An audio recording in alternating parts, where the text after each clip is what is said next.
I've begun the recording. We are now underway with session/episode 19 of part 3 of Mayhem on Mandril. Last we had left off, a dramatic fetch quest was enacted so that the party in the Feywild could retrieve help from key individuals, being Zephyr, who actually needs a fake name, Latup Blop, formerly Blobbletup, Sun still leading the party, formerly Malachi, Spirit, formerly Dryad, Bird, formerly Vesper, Tree, formerly Meteor, and Dragon Slayer, formerly Private Parts. So this is now our group. The last thing that had happened is that the two Eladrin merchants, who were dressed similarly to Marcos, the suicide bomber, walked up to the water, ecstatic, and then drank some and realized that it was salt water. And began screaming disappointedly in Elvish. One order of business. Should we give Zephyr a fake name? You can call him Aerie. Airy? Mm-hmm.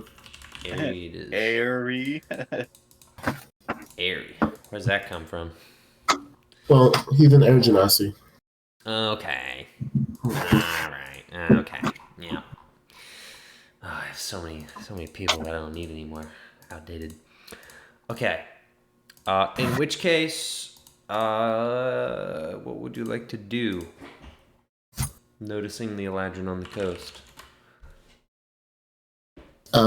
Like how far away is he?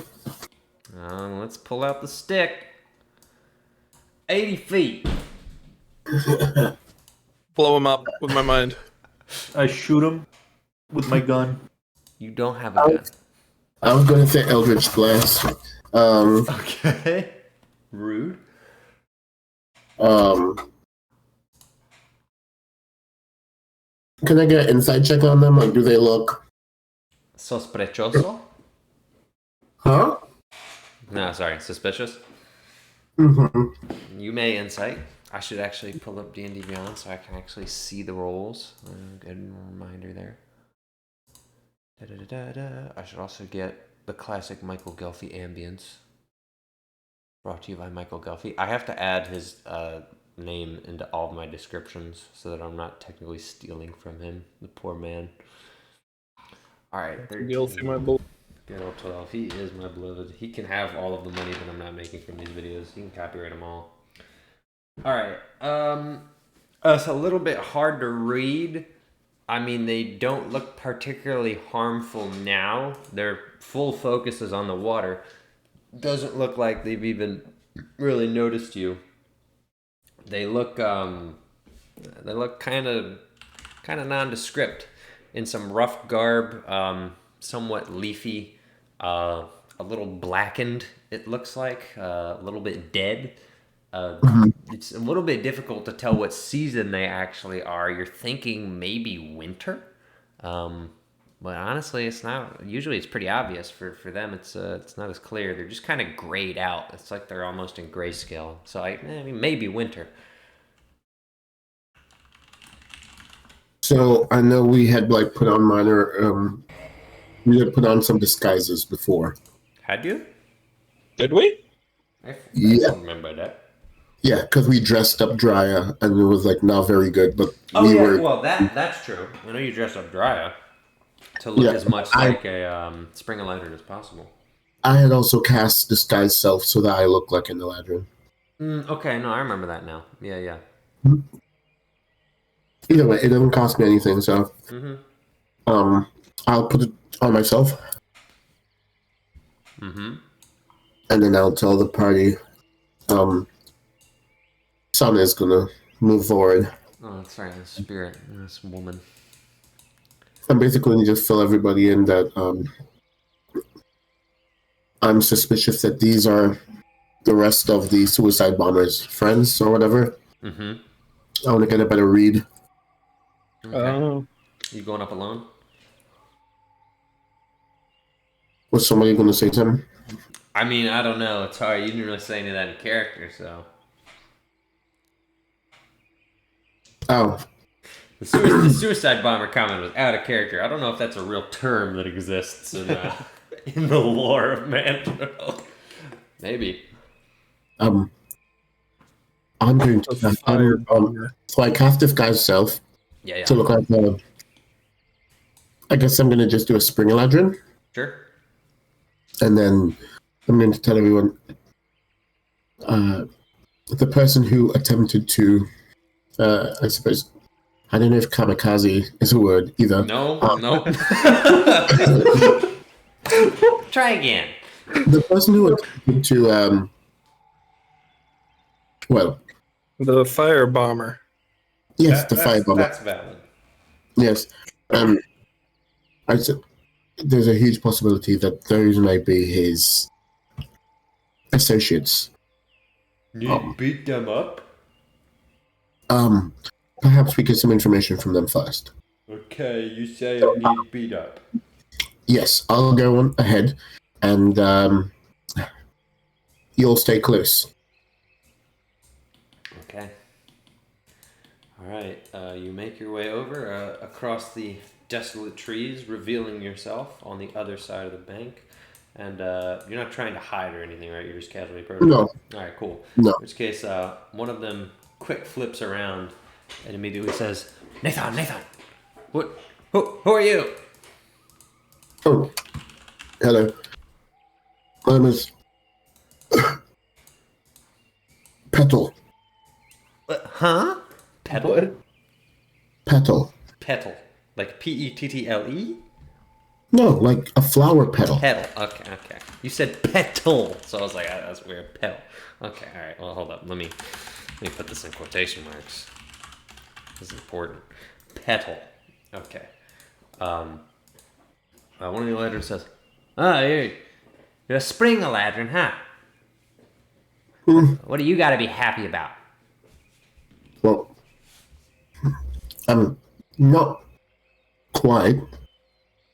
I'm a bit lost in this forest there. Uh-huh. Roll the general charisma check. He doesn't seem to like the cut of your jib right now. Oh, he doesn't? He doesn't. Your jib? Uncut worthy. Indeed. He doesn't know how to slice that jib of yours, making him uncomfortable. Alright, he wanders a little closer. He says, "You seen Marcos?" Is he also an Eladrin like you? Of course he is. He's with our caravan. You seen him or not? He looks somewhat like us. I'm not sure. I saw a strange little Eladrin child earlier. No, he's not a child. He's a full man. He's acting a little weird before he left. You wouldn't know anything about that, would you? No, I don't know why I would. Yeah, okay. Roll persuasion. For persuasion. Persuasion or deception? I mean, I don't think, well, actually, technically, he is. Is he lying? I said I don't know why I would. And that's fair. It's not even really a lie. It's just like, You know what? Fair. Like, he's not lying. That's That's funny. All right, cool. He's really eyeing you up. He's trying to suss you out, but he goes, okay, fair enough, I guess. We're just a little worried about him, that's all. What do you lot do? What do you do? We're salesmen. We don't have much to sell, and there isn't much to sell in the Citadel. Every now and again, we catch some hunters out here, sell them arrows, potions, whatever we can scrounge up. This is my partner, Nathan, and I'm Eros. So then, good to meet you. And like I said, Petal. I was hoping to get to the Citadel, actually. Well, we're about to head back. We were, but Marcos wandered off. And we started looking for him a little bit, but we're getting out of the safe zone, shall we say. Well, And now we got weird stuff like this river coming out of nowhere, so it's been a little strange. That is strange. I just saw the water, like... It was strange, wasn't it? First fresh water we've seen in a while came in like a whirlpool or a tsunami or something, but it's salt water, not drinkable. That's strange. Well, if you're going to the Citadel, have you got any wares that you're looking to sell? Yeah, potions and arrows are our main things. We also have some remedies, herbs. And I'm not getting like a weird vibe off of these guys. You would have to roll in. Well, you got a 12 insight. Use that or your passive, whichever's higher. From that roll, you're not really getting anything weird from them. Try a fresh one. All right, a fresh insighty. 17. Now you're peering a little closer. The more he talks, he's fairly straightforward. The other one hasn't said anything, but has been eyeballing you the whole time. Well, I've left my things a little ways away. With my money, I could go and come back and perhaps we could do some business. Yeah, we don't really accept money. You have any food? Food. I may have a few little pieces of tack. I don't know if that will help. His eyes widen. How many pieces? Well, enough for me, and hopefully enough to get to the Citadel. I mean, how far away is it? A few miles. So I would be able to make it by the end of the day? If you're lucky, swamp's not easy to navigate. Especially if you've never been there before. I've not. Then maybe you could use a guide. Of course, it would cost you extra. Tack or whatever other food you have. Okay. Well, let me go and look and see how much I have. And how about you wait right here, and I will be back. We're actually going to head back to our caravan, but if you follow the river, you'll be able to find it. We're no more than a few hundred feet away. Yeah. Just so I know, and I'm not concerned, are there any more of you in case I see them and I feel like I need to hide? No, it's just me, Nathan, and Marcos, whoever he got off to. Well, hopefully we find him. All right. Thank you very much. I will be right back. Uh-huh. And then he starts whispering to Nathan.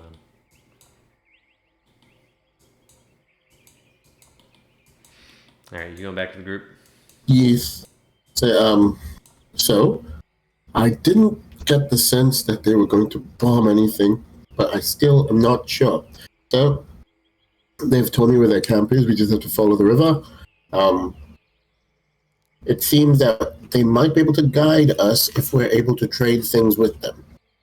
It seems the swamp is hard to navigate.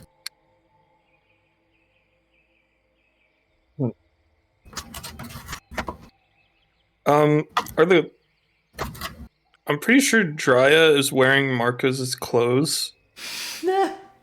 Are they like overly descript? Like, no, not overly descript, but your clothes don't have to be descript for your friends to be able to go, hey, is that Jacob's t-shirt? So... That is a good point. How about we... What if I have some more clothes and I can let my wife wear my I clothes? think you do. Almost certainly do.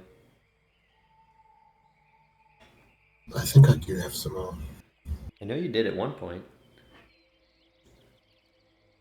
I did at one point. I do have a disguise kit, apparently. That's incredibly useful. Okay. I'm not good at it, though. Is somebody here good with making disguises? No. It's supposed to be decent. Okay. Well, how about we get rid of Marcus's thing since they're looking for it, and if you don't mind helping Dryad blend in a little bit. So Marcos All is... right. What happened? Is he, like, dead on the ground? Yeah, his body, I think they found He- it. I don't know if they He's in a fine mist. No, wait, no. Didn't we hide it? Or did we move? No, we didn't hide I it. think you specifically we didn't didn't. hide it. You walked away from it. We moved away from Yeah. it, yes. And then they assumed Yep. that he had been eaten by a Meanlocks or whatever they were. Mylocks, I don't remember. Yeah, Yeah. we didn't even kill him either. He just like expired in front of us. Yeah. 20 total on disguise kit check. Okay, that's pretty good. With a little bit of makeup, it was extremely easy to make Dryad basically just look like a spring eladrin, from what little you've seen. Woo! Which you have seen at least quite a few to get an idea of it. And the clothes that she normally wears are fairly in keeping with what spring eladrin wear already. So really, she's a pretty convincing sell. Sweet. And then we should probably just hide Marcus's clothes. Yep. Just them in one of the old trees. Yep. Just throw them in there. Yeah. Does that work? Yeah. All right. Boom. Done. Finished. Okay. All right. Now what? Let's go. All right. You following the river to the caravan? The whole lot of you? Yo. All right. The whole lot of you follow the river a few hundred feet to the caravan, and it's pretty easy to see once you border it. There were a few trees blocking it from your immediate line of sight, but moving a little bit further, it becomes clear that they do in fact have a black, very rundown carriage sitting right alongside the seashore now. The sea river shore, whatever it is. And they have a little campfire going, but it doesn't seem like much. The wood they're using is not in great shape, seems to be falling apart, and they're struggling to keep the fire going. Nathan whispers something, and then Eros turns his neck, and Amu says, "Ah, Petal and friends, here to do some business, I hope." We wanted to these are some of my companions. Ah, what a strange group. Yes. Thank you. We would like to see the wares. Well, that works. We have it set up for display. Nathan? And he just basically slams it on the side. And a little unfolding, what do we call it? An unfolding shelf with wooden flaps falls down and reveals a whole assortment of items. Nathan says, "We got quite the goods. We got quite the goods here." This is all in Elvish. Again, just to reiterate, if you don't speak Elvish, you don't know what's happening. "We got quite the amount of goods here. We got our standard potions, some healing, some stronger than others, of course, depending on your needs. We also have herbal remedies, blindness, deafness, general sickness. And of course, we have our bundles of arrows, come in 10 and 20s. Those are most common items. If you need something specialty, we don't show those up front. So those are our wares. But, of course, payment would have to be discussed." Yes.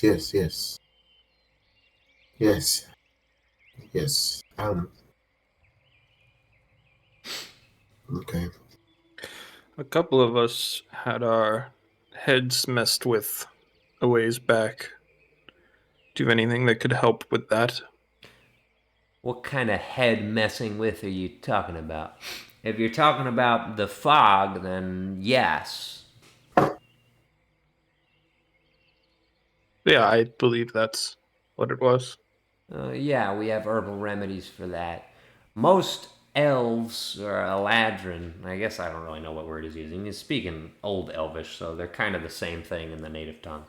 So I'm just going to call them elves. Most elves have made out pretty fine, but we don't really have any non-elves in the Citadel. I can't guarantee whether the cures will work for you or not, but when someone gets a severe case, it tends to work sometimes, most of the times. Yeah. Hmm. It's not magic, but, you know.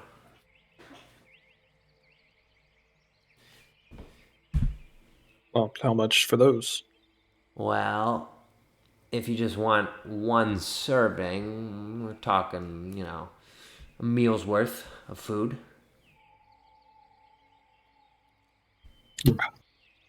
What about enough for all of us? All of you. Let's see. Well, You for guys really missed 7 of out. you, well, I could give you a discount. You give me 2 days worth of food. I could make that work. 2 days worth of food. Mhm. Pretty good discount. Have we got that? It would be 2 rations. What are you looking You for? got that. Rations. Food. Wait, do you speak Elvish? Nope. Yeah, get out of here. You don't know what's going on. Everything they say is in Elvish all the time, unless otherwise specified. I think I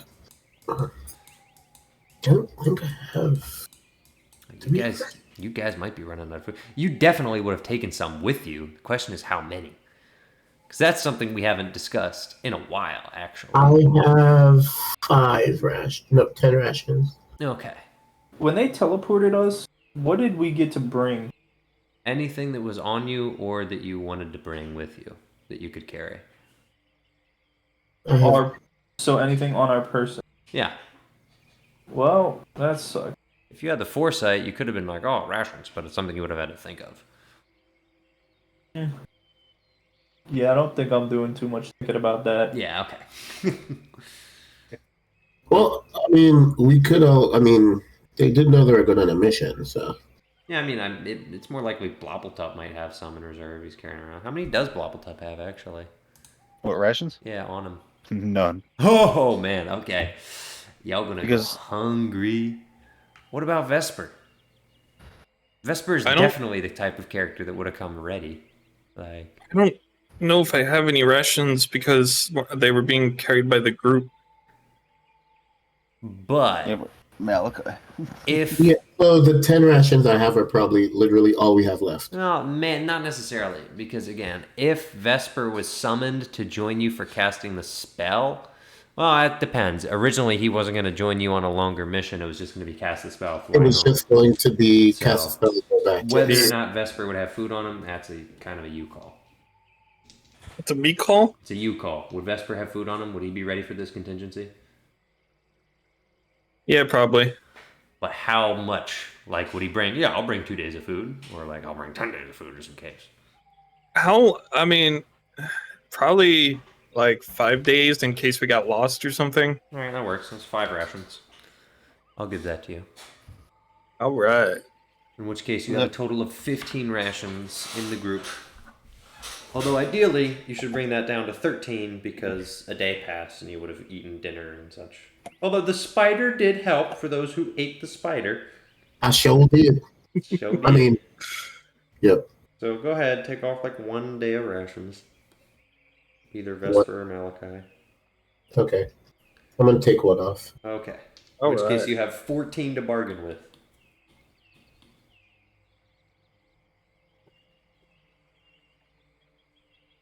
He wanted 2, right? He wanted 2 to give you 7 herbal remedies. We only need 6. Okay, well then, no discount. Well, let's use the extra one just in case. Yeah, well, that we're gonna get 7. So is that a deal? Yes. Yeah, I guess, yeah. Aha! Wait. Insight check. Okay. How can we be sure that these are legitimate and we're not just giving you our food for? How do we know these work? I mean, you can't, but we have a fairly rock-steady reputation With whom? for the Citadel. Which therefore stands that if we purchase from you and it is not up to standard, can we report it at the Citadel? Yeah, why not? Very well. So deal. Yes. Yes! Alright, he moves in. Ethan Wait, grabs I'm the sorry, I didn't roll my back. insight. I Huh? didn't roll the insight. Okay. You can use the 17 if you want. Oh, okay. Well, yeah. Go ahead and use that. Rolls a Yeah. 3. Yeah, use that. It seems like he's just freaking hungry. So, Okay. yeah. All right, you got the tack and the berries and whatever else is in there. Yeah, probably like a block of cheese or All something. right, bro. He immediately grabs them up and begins eating it and just shoveling it down his mouth and goes. So Anything yes, else? as they're eating, I'm just gonna be I told my friends about your missing compatriot, Marcos. Yeah. Any word on him? You said he was acting strangely. Is it possible he went off? What kind of strangely? Sometimes he has these fits or something. We call him. He kind of just spaces out. He was the one who said we should head down this way today, see if anyone is out there. We just went out yesterday, so normally we only go out like once or twice a week. But I mean, hey, he was right. We're people, so. Hmm.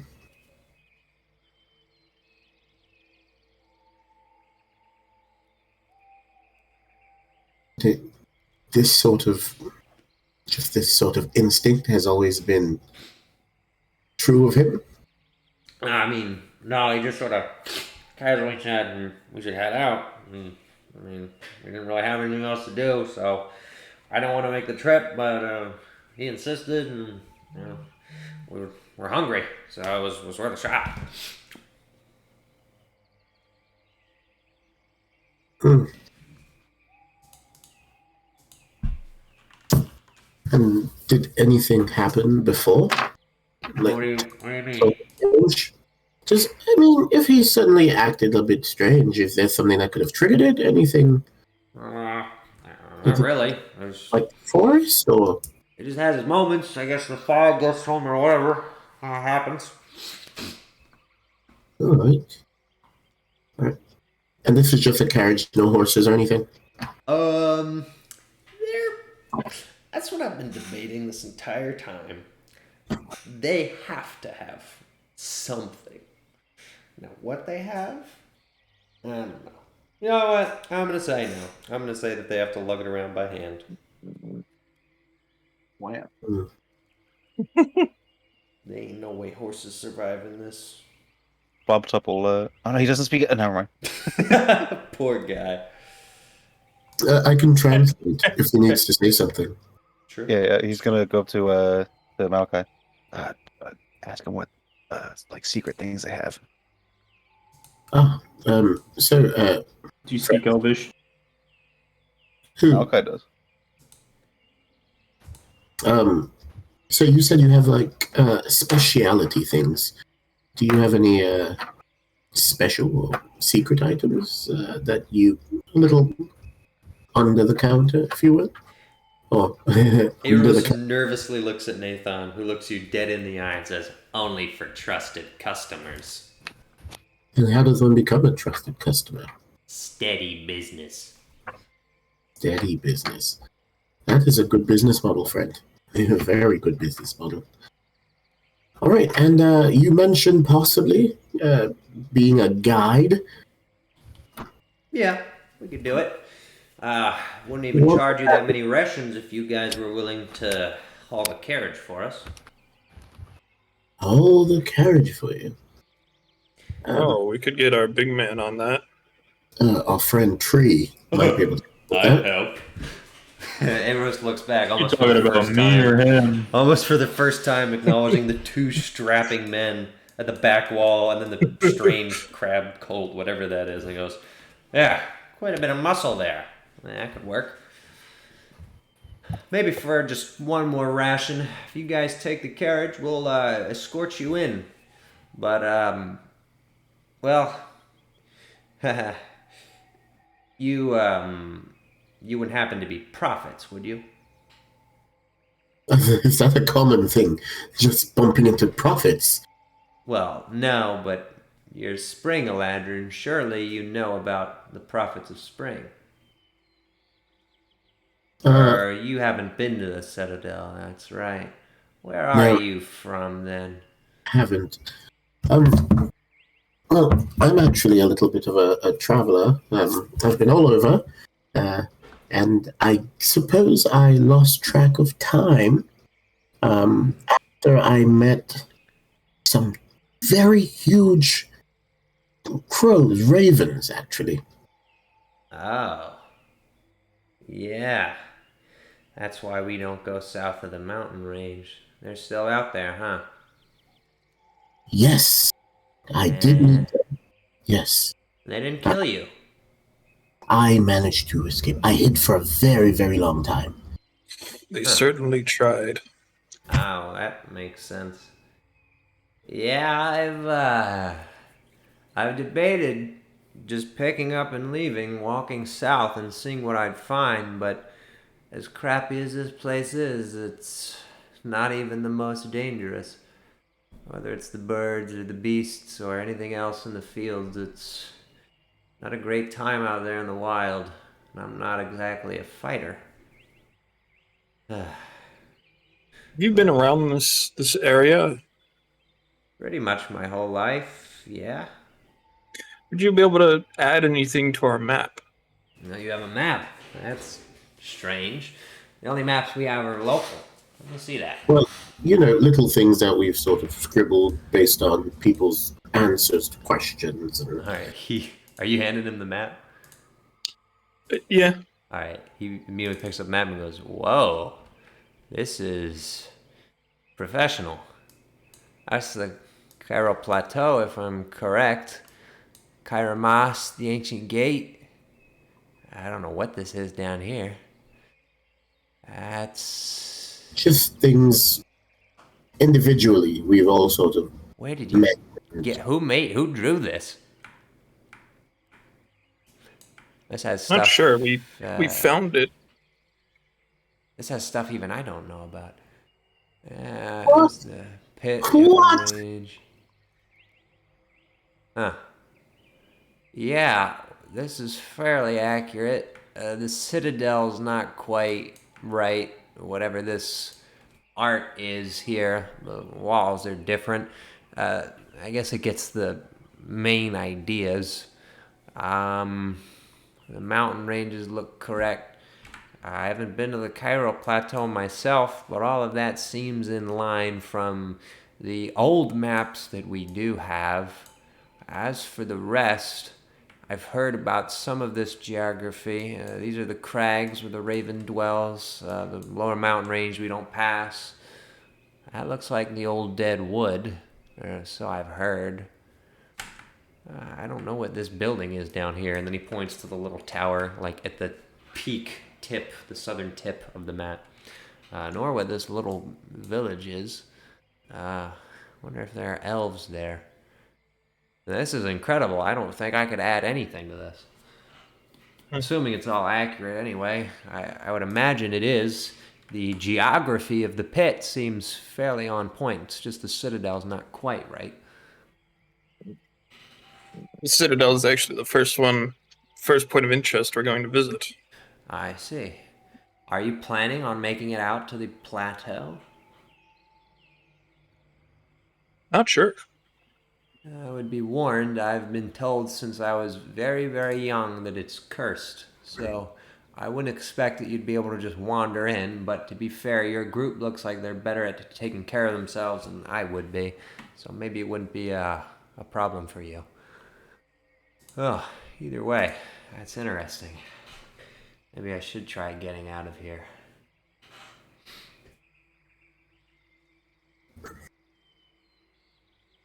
Either way, if you're ready to move and you're ready to haul that carriage, we can get going. Of course, after payment is made. Well, you said that it wouldn't cost us too much if he... No, just one more ration. One more ration. I'm going to look around to everyone. Like, is that all right? We'll be able to get more food at the Citadel. And hopefully we can find some things along the way as we travel. Perhaps. Yeah, more food at the Citadel. You said that sounds very suspicious. Is there not food at the Citadel? Why do you think we don't accept your money, Petal? Why do you think hunting parties head outside the city? Nothing can survive there. Nothing grows. Hmm. Hmm.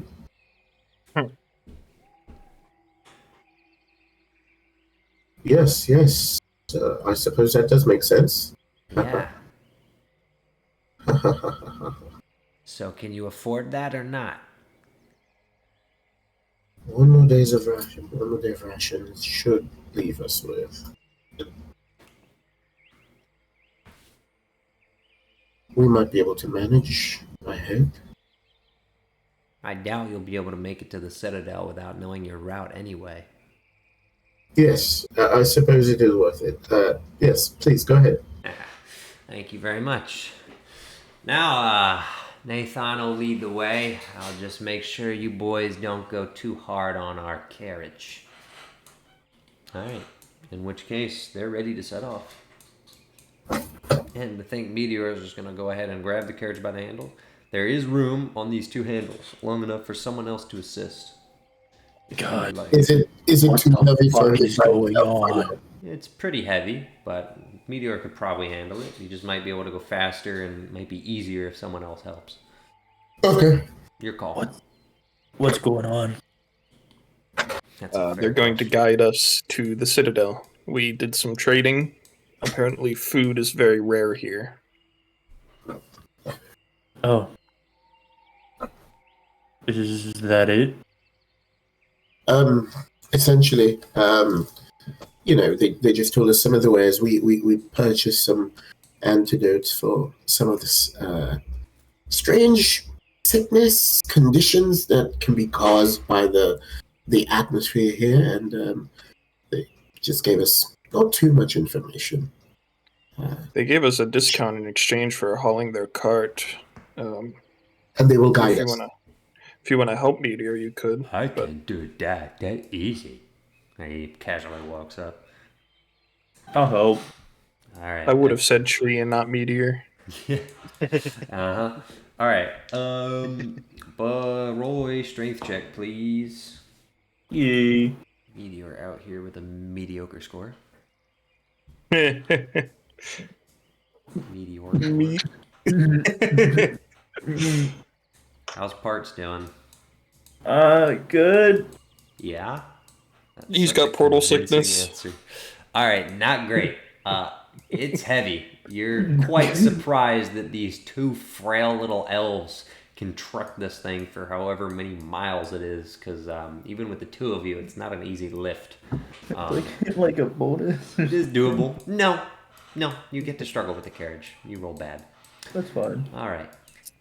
Nathan is guiding the way. Iris has just been watching the carriage, occasionally saying something in Elvish that neither of the car holders can understand. Like, just go easy on it. Watch for the bumps. Am I close enough to hear it or no? Yeah, you can be. What am I hearing him say? Just what I said. He's saying, like, watch out for the bumps. Go Okay. easy on it. He's basically guiding you through the path itself while Nathan is navigating at a higher level. And he's babysitting the cart. But you guys are well on your way. The forest thins out as you travel further and further north. Eventually, it gets to a point where it looks like there's some sort of stone structure that's been dammed across this river. It's not in great shape. It looks like it would let the water flow, not that it's flowing very fast, because it's more like a black sludge once you get past the point that's been blessed by the Blobbletup. So you end up crossing, fully exiting the woods and wandering out to what has been referred to as the swamp. As you travel further, yes. Is it possible as we travel to do like some survival checks to see if we see anything that can be hunted and Yes. food and so? That's a good idea. Anyone who wants to do that can do that. Do what? Survival checks. To see if there's anything to hunt or Hunting or other dangers or such. I think I'm 20 total again. Okay, for Vesper. Yeah, 16 plus 4. Um, 11 for Malachi. Vesper, you're getting a fairly good lay of the land as you exit the woods. The number of living things goes down by 100%. This place is a flat plain of nothingness. And it's actually now, as the fog begins to lift, you can see a little bit further ahead.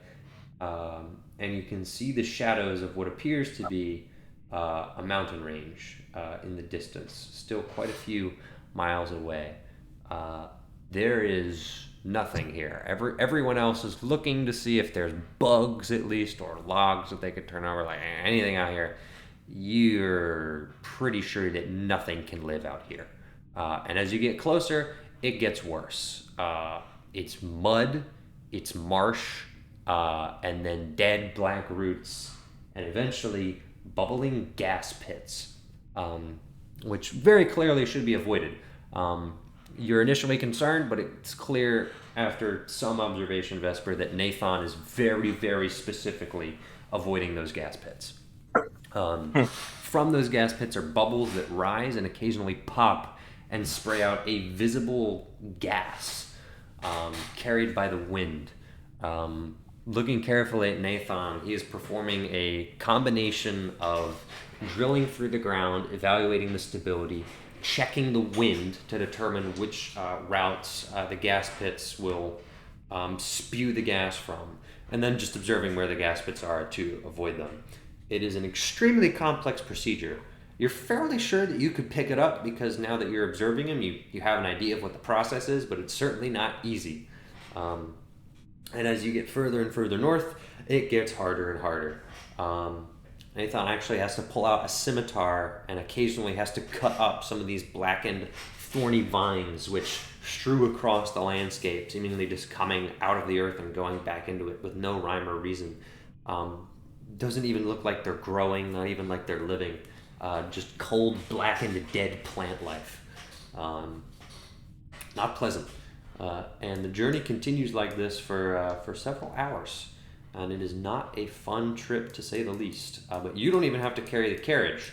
Those who are carrying the carriage are knee-deep in mud at times. Aros has been very, very careful in directing their path to go through the least deep areas as possible.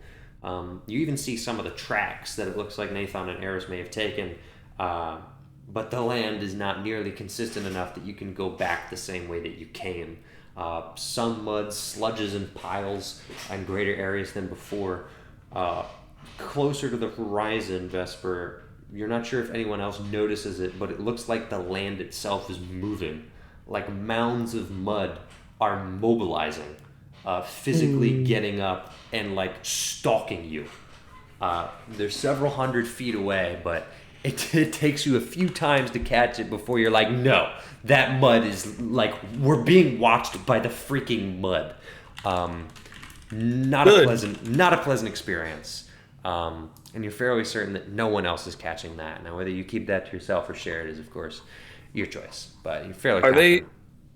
Does it look like they're ever going to catch up, or are we pretty much leaving them behind? Who's going to catch up? The mud? The mud. No, it hasn't quite gone in, but you're not escaping it either. Is it the same mud stalking us? It's hard to tell. It doesn't necessarily look like it. It looks like the muck is kind of aimlessly wandering, and every now and again it gets onto you and then kind of casually wanders off. There are specific times where ahead of you, Nathan looks like he sees the muck and does like full 90-degree turns to avoid it. So you're not quite sure what the exact danger is, but it's clear that it's not a pleasant thing. Well, if he's aware of it, then it's probably fine. The other thing to note, I think I mentioned this before, but now you guys get to experience it. There is one living thing in this entire area, which means there has to be something else living. A ton and a ton of bugs. Stinging bugs. You're not sure whether they're something like mosquitoes or otherwise, but the air smells like rot It's thick, and the bugs are all over the place, swarming it. And they love flesh, which means that Dragon Slayer, Petal, actually, yeah, that's it. Dragon Slayer and Petal are little bug farms right now. I'm wearing full chainmail. It'll only help you so much. Will they get through my chainmail? Probably not. Probably. So, Well, then I should be is this failing, right? is this evident or visible? Oh yeah, Okay. they're having a go at you specifically. Vesper to a much lesser extent. Oh, all of us or just those two? It's really just you and Dragon Slayer that are being swarmed by them. Okay. Well, if Ares sees this, he's just going to cast Gust on them. Blow them away. Yeah. Classic. A bunch of the bugs fly off of Malachi, are deterred for 8 to 10 seconds, and then immediately form back up on him. Uh-huh. Oh, wait. Okay. So it's on who you said? Malachi. Oh, I thought you said like Dragon Slayer, and I guess I was thinking Meteor. No, Okay. You're Petal. Meteor's metal. They got nothing to eat on him. Pedal to the metal. Indeed. Now, Vesper, you were the only one. You rolled over 20 on survival, right? I rolled exactly 20 on survival. Okay. You're putting together one thing is that it's unlikely that there's much else living here, but one thing pops into your head, knowing at least basics about ecosystems is if there's this many bugs, there might be a number of frogs. It's entirely possible. Now, what those frogs would look like, who knows? But Are they doing damage to us, or is it just uncomfortable? it's just uncomfortable. You're not losing hit points. You're just getting. It's like you're getting stung by horseflies, like every few seconds. Oh, it sucks then. Yes, I'm it's just using Mage Hand as much as I can to kind of like bat them away. completely fair. Completely fair. So yeah, very unpleasant journey. As you continue, the Citadel finally comes into view. The only thing that's been obscuring it has been the fog, which has been rolling across the landscape. It grows a yellowish, I guess a greenish, a mixture of yellow and blue. Although not always fully diluted. Some areas appear more yellow, some more blue, and then when they meld, they become a green, dulling haze that sort of washes over you. Some pockets are particularly thicker than others, and Nathan has very clearly been avoiding the more thick pockets as well. So yeah, I'm trying to look for something, and I cannot find it. I thought I knew what it was called, and I was completely wrong. Now I don't know where it is. I might have to change this. Nope, that doesn't work. That's annoying. Okay, oh well. This might be a Jacob question, it could be a John question too. The giant frog things that I've used before. What are they called? I Don't tell them it's for the good of mankind. No, they're like specifically Feywild as well, I believe. They were the ones They're in like not on my list. the Queen's Garden, right? Queen's Garden, huh? The cave. Yeah, the cave before we got to the Queen's. No. Those were like normal frogs. These are way back, man. These are like something that I used in the original Shadowfell. Yeah, we got attacked by like a giant snake or something too, right? Yeah. That one was normal. There's like frog people. I don't know what they are. They're here. Vesper sees them. I would have to find them later. They're not going to attack you. There's way too many of you. But they are here, and they are eating many of the bugs that are swarming them. That was the point that I was making. Yeah, I'm disappointed now. Do they look edible? They look poisonous. Damn. Yeah, at least to Vesper. I don't think any of you else got nearly good enough survival checks to be able to know that. I got a 12. Yeah, no. Thanks for participating, buddy. No. Is it this? It's not this. I gotta find it. They gotta be here. They gotta be here. It's just a bunch of hags and hobgoblins. I don't get why they're here. It's very strange. Oh well. Maybe I need to look up. Maybe I need to look up this. All right, I'm gonna give it like 30 more seconds. If I can't find them, I'm gonna give up. 1, 2. That's a good idea. No. You're still Not the counting, bully, right? right? Huh? It's not the bully ones, right? No. Those are like normal. They're like way meaner versions. They're not the slod either. That's why I can't remember what they are, because they're the two things that are like in my head. Are they grown? Ooh, how do you spell that? Grung? I don't think they would be though. No. There's 25 pages of Underdark creatures? Oh my gosh. It's 30 not. seconds. It's not worth it. Yeah, it's fine. It's not worth it. Whatever. They're not even really a likely combat item. That's disappointing. All right. Anyway. Time to actively seek out these enemies and try and eat them just to make Trevor suffer. All right, fellas. It's not gonna work. It's not gonna work. Oh, we can go to this. I have the actual room where they are. I guess I should port them there. We'll go here, and I'll load them up because while you guys are walking, our funny group is here in the Citadel, and I can finally add them to the real place. So we left off here in a very funny spot with Rain and I don't think I have Marcos. Marcos, who will probably not be joining us, and then Wizard, who I don't think I have saved, but I will. Wizard save, boom, done. Oh yes, and of course Frizz, and someone only named Commander, and then several other Summer Eladrin. So jumping to this party, we have a little bit of an interesting situation. The three of you have been lined up against the wall as told by the commander, who is now talking to Frizz, who's stood up after being approached by the commander, who is now questioning them. They have a pretty heated back and forth in Elvish, and the commander eventually just sort of stops, pauses, and it looks like his countenance completely changes. Whereas before he was talking like blah, blah, blah, blah, blah, blah, blah, blah, blah, blah, blah. You know, this is what Elvish sounds like when you can't understand it. It's just like Charlie Brown adults like wah wah wah wah wah wah wah wah wah wah. But then his countenance changes and he goes wah wah wah wah wah.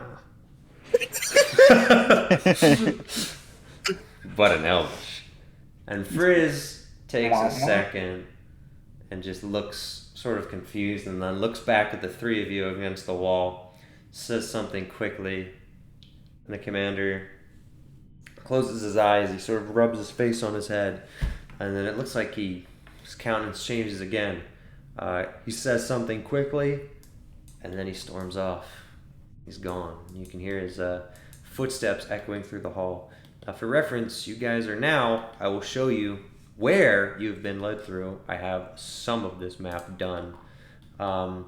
You were brought to the main walls from a stony rampart up the mountain, up a very large staircase to a central courtyard, shall we say, down off of a side in front of another set of stairs, and of course you saw a giant palace in the background at the highest height, as well as some other larger buildings. But you were immediately brought down, and then underneath the stonework where the staircase is, there was an arch, and you were led to an underground hallway and quickly brought into this old storage room. There are no doors to this room. They're just very large arches with junk wood stacked up on the sides so that there's kind of a pseudo blockade on the bottom and a rough pile of stuff on the top that, I mean, you could feasibly just walk through. It's just being guarded by some Reladrin. And then it's just you and Frizz in this old, damp, gross room. And you guys are trying to put together what just happened. So Frizz doesn't speak common, right? Nope. Except for that one magical time where he spoke common to you, and it was unexplained. And it was Feywild magic. It wasn't because the DM forgot he doesn't speak common. It was Feywild magic. Yeah. Of course. Yeah. Yep. That's the They walked only through a field line of known- comprehend languages, and then they walked out of that field. That's exactly right, Jacob. This is why you're my favorite. You get a gold star. One level up. You already gave that to me. I didn't say that, but you also already got that. All right. So Frizz is now pacing. The three of you are back up against a wall. Rain just gives up, sits down, and says, "So, either of you speak Elvish, huh?" Nope. Well, that sucks. So, what is stopping us from? Well, wait. They can't understand us, right? We're sure of that, so we can talk. I mean, I'm not 100% sure. I'm planning on breaking out of here. The way that I want to do that is by cracking their skulls on each other. After they bleed out on the floor, then we can leave. And she looks over, like, waiting to see if they react to anything she said, and they just look at each other like, uh-uh. And then she just looks at Wish and goes, "Yeah, they have no idea." Alright, that's not actually the plan. But there's what? 3 of them? 4 of them? How strong are they? Are they as strong as... And then she just points to Frizz. I hope not. I just don't get it. You think that, you think they're gonna come for us? Who? Oh, the others? Yeah. I'm sure they will. I don't know. Right? I don't know. You know them better than I do, don't you? I mean, How long have Do you I- been... I don't know. I'm asking you, man. How long have you been with, Sun? since Oh, yeah, technically I gotta do this. when was it? Was it before or after we got to the Feywild? It was before... Is it before? Technically before. I think, yeah. I mean, we met all of them at like the same time. Yeah. It would have only been like a few weeks then, at most. Although technically you were in the troop that was in Perry P. Winifred's group, so your exposure to Malachi started there with this little speech. I've only known him a few weeks, but he seems like a loyal guy. Loyal, yeah. I've only Did- known him since I got assigned to his group. Did Malachi ever mention to this group that the others were coming? Like Bobtop and No. Weeby and Co? No. No, we decided to do that after you got captured. Yep. Wait, no, hold on. I said, didn't I? Oh no, you did message them I though. sent a message saying that we're going to get help and then come back. But I did did Wizard see- communicate any of that to Rain? So I said just be strong or something like that. Like, hold Oh, on. okay. He did mention through his message spell or whatever that he's gonna get help. Oh yeah, no, he mentioned Rain too. No, yeah, he messaged because Rain gave him details. Yeah, because we were vague. Yeah. You guys were useless. That's right. Come on. I cover my bases when I can. Is Marco's just being weird on the wall? Probably. I'm not even going to attempt to do whatever Nick would do with Marcos. I mean, he's probably just spazzing out in the corner. We're just going to leave him there. In which case, yeah. Yeah, I don't. Did I record those sendings? Did you record those sendings? No, I listened back to them. Crap. Because, I mean, I know you asked for location details, but I don't remember if you were like, "We're coming to rescue you." No, I did say something about. I remember sending though that we would try and get help. Okay. Yeah. Okay. So technically, this conversation can still be canon because these characters don't actually know if you are going to come back or not. Okay. Okay. All right. All right. Well, anything you want to do, John, as wizard?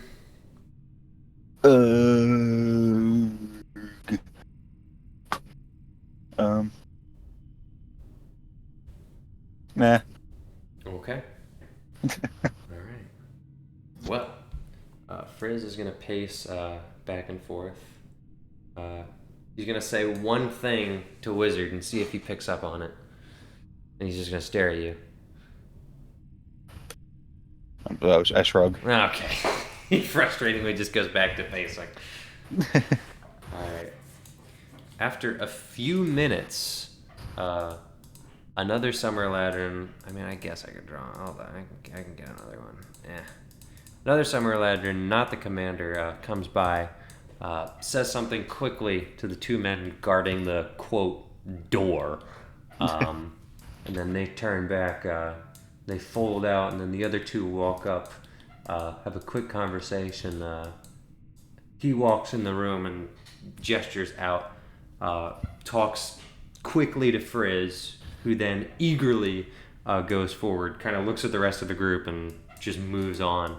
And they walk through as one unit. And then that's it. They're gone. There are still two Summer Ladron at the gate. When we were led back here, was it a long walk to get where we are now? Not once you got into the Citadel. But getting to the Citadel, yes, it was a very long walk. It's like 4 hours. Do you think we can make a break for it? I whispered to Rain. I don't... Are they letting us out? She gets up. I mean, the two guards are still guarding the doors, but they're kind of looking at you like... And their hands gesture that you can get out. Oh. Well, that... Do we try... He's gonna walk towards the entrance. Okay. Rain's just gonna, like, very cautiously follow you. You just confidently walking through? Not confidently, but yeah. Okay. Like, sheepishly walking through? Okay, sheepishly walking through. Alright, the guards just stand there. One of them says something to you. And then begins walking next to you. He's like prodding me up, kind of. No. No, I'm not talking about he's just following me. Oh, yeah. Yeah. And then I'm gonna walk. Rain does the same thing. Marcos makes it for the door. Oh yeah, hold up. Now I gotta grab another one. And then one of them goes immediately and goes, nah, Then Marcos goes, you know, insane gibberish, whatever. Musings of a madman is being kept back. Bullshit. Yeah, pretty much. But you two are now walking through the hallway, being loosely followed by two Summer Ladron. Linus goes, okay, so now what? Are we allowed to... Do we just leave? I don't know. Let me go. Which way do we go? Is it just like a hallway ahead of us? Yeah, there's a hallway that looks like... it's probably not a dead end, but what it is guarded by is by Summer Ladron, who are actually guarding it specifically. So you're probably not allowed to go there. To your left is a staircase into the light, even though it's not particularly a bright day, and a pathway to the right. You don't have dark vision, do you? I don't. Oh, so you can't see like nothing. Okay. It's very, very difficult to see. Not anymore, now that you can actually see some light outside, but it was very difficult to see in that room.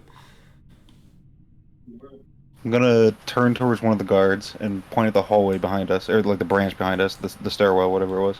Oh, this? And then, yeah. Okay. So I'm gonna gesture to him, and point down there and like walk my fingers and say something in Goblin just to see if it gets any response. Say something in Goblin? Yeah, it's the other language. What do you say in Goblin? Can we go here? The This guards, Goblin isn't the best though. The guards just look at each other like, what? And then he just angrily shouts at you and then points to go up the stairs. I guess we go up the stairs. Okay. Alright, so you walk outside. And now that you're not being as toughly escorted, shall we say, you get a bit more of a full view of the Citadel. We're gonna knock out Marcos and all of these here. No eyes on Frizz. There's not very much life here at all. It's a bit of a depressing sight. It's quite gloomy in the air, completely overcast, which as it was when you entered. Down, you can actually see now a view of what was once a cityscape. Very grand and regal architecture, white pillars, beautiful stonework, and it's crumbled. Several buildings are destroyed. What once appeared to be some stretches of yards or garden are now blackened and ashy. Not a pleasant sight. And there are very, very few Eladrin about. There are some buildings in this sector that I'm at that I haven't drawn, so I guess I'll do that now. There are a few buildings intact, and there is also what looks like it used to be a market.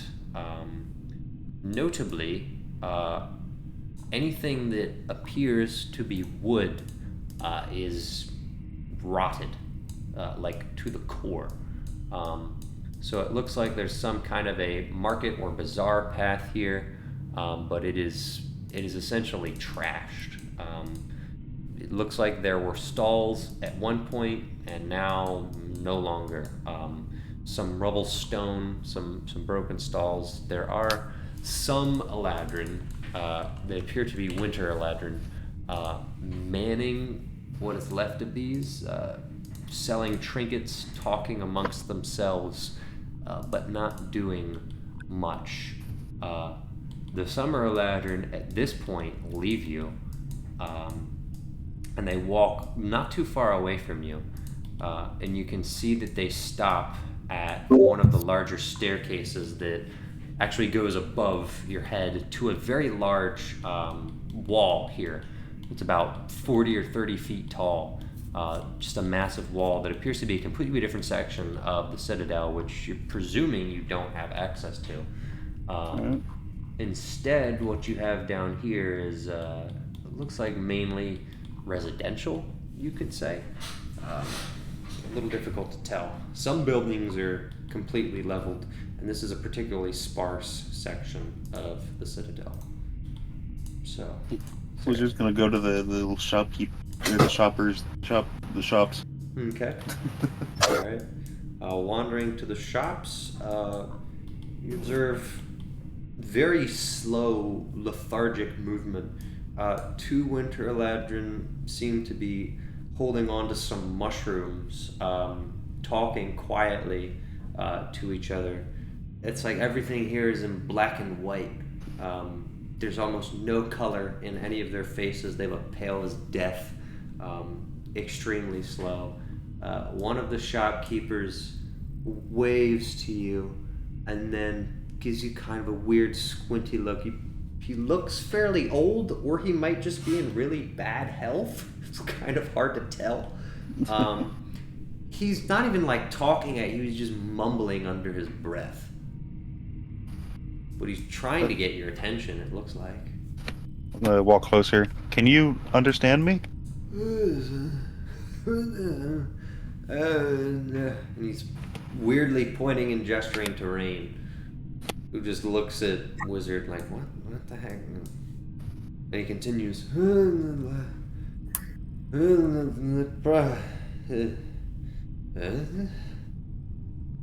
What?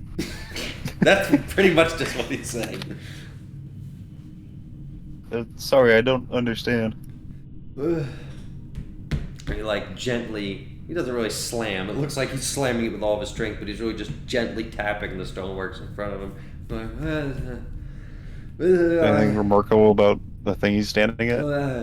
No, it looks like it used to be just the base of some kind of shop. There's decayed wood around here. destroyed cloth and tarp, an old rusted barrel that's barely intact, smells rotten. Yeah, it doesn't look like this guy's really manning the shop. He's just kind of here. Are there any goods?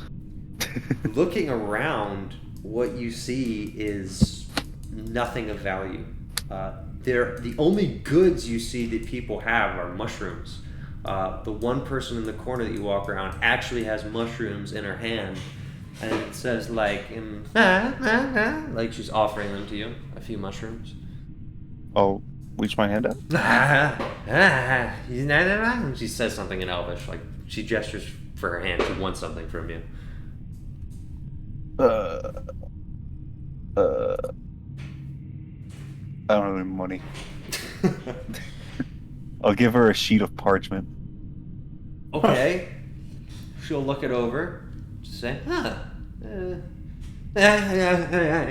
She folds it neatly and tucks it into one of her pockets, which appears to have any number of trinkets in it, and gives you one little mushroom. Tiny little I take thing. Tiny one little little brown mushroom. That's it.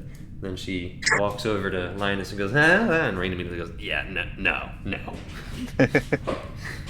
Alright, she kind of wanders minus off to one see parchment. anyone else. That was my only parchment. That's unfortunate. Alright. Linus goes, so are they even selling anything here? Was that even a transaction? What the heck was that? Well, she gave me a mushroom. How do you know that thing's not gonna, kill you? I don't. Yeah, don't eat that. I'm gonna put it in one of my pouches. Yeah, definitely don't eat that. They were depressed or something. Let's get out of here. Yeah, this Give it place to sucks. Dweeby. Alright. Hey, he'll try it. Is there anywhere else you'd like to go? I can tell you... Well, actually, make a perception check, honestly. I hit my mic. Oh, God, everything's ruined. What a hero. Perception. Bad. 11. Okay. It's difficult. You're not seeing much of interest. A lot of this area appears to be, in ruins. There's, the 6 buildings that are fairly intact around you, and then there's rubble. Shacks, building corners. It looks like there's other Winter Eladrin hovering around the general area. They're hovering? Whoa. Yeah, not literally. But it's hard to say whether, from this distance, it's hard to say whether they're any more cognizant or intelligent than what you just interacted with. Maybe. But that'd be your call. In this sector, that's most of what there is to see. Above you, it's hard to see because of the height of the wall. Those are the more interesting, impressive buildings, one of which looks like a steeple of some kind. Of course, you can see the peaks of the palace, which is multi-floored. There seems to be a terrace, but you can't see what's on top of that. And then over to your right, you would have to investigate further because currently your view is being blocked by that staircase. And then down is a very high-density cluster of buildings, which appears to be more intact. Looking for signs of life, you don't really see anything from up here. You can't see the streets. You can really just see the rooftops. If you want to get a better look of what else is out there, you'd have to move from your current location. Yeah, I'm gonna move down to that open area down there. Down to the square? Yeah. Alright, so entering the massive square, this is quite an interesting sight. There are a number of Eladrin hovering around here of multiple different types. And there's a ton of junk all over the place here. It may look clean, but I guess I can dirty it for demonstration.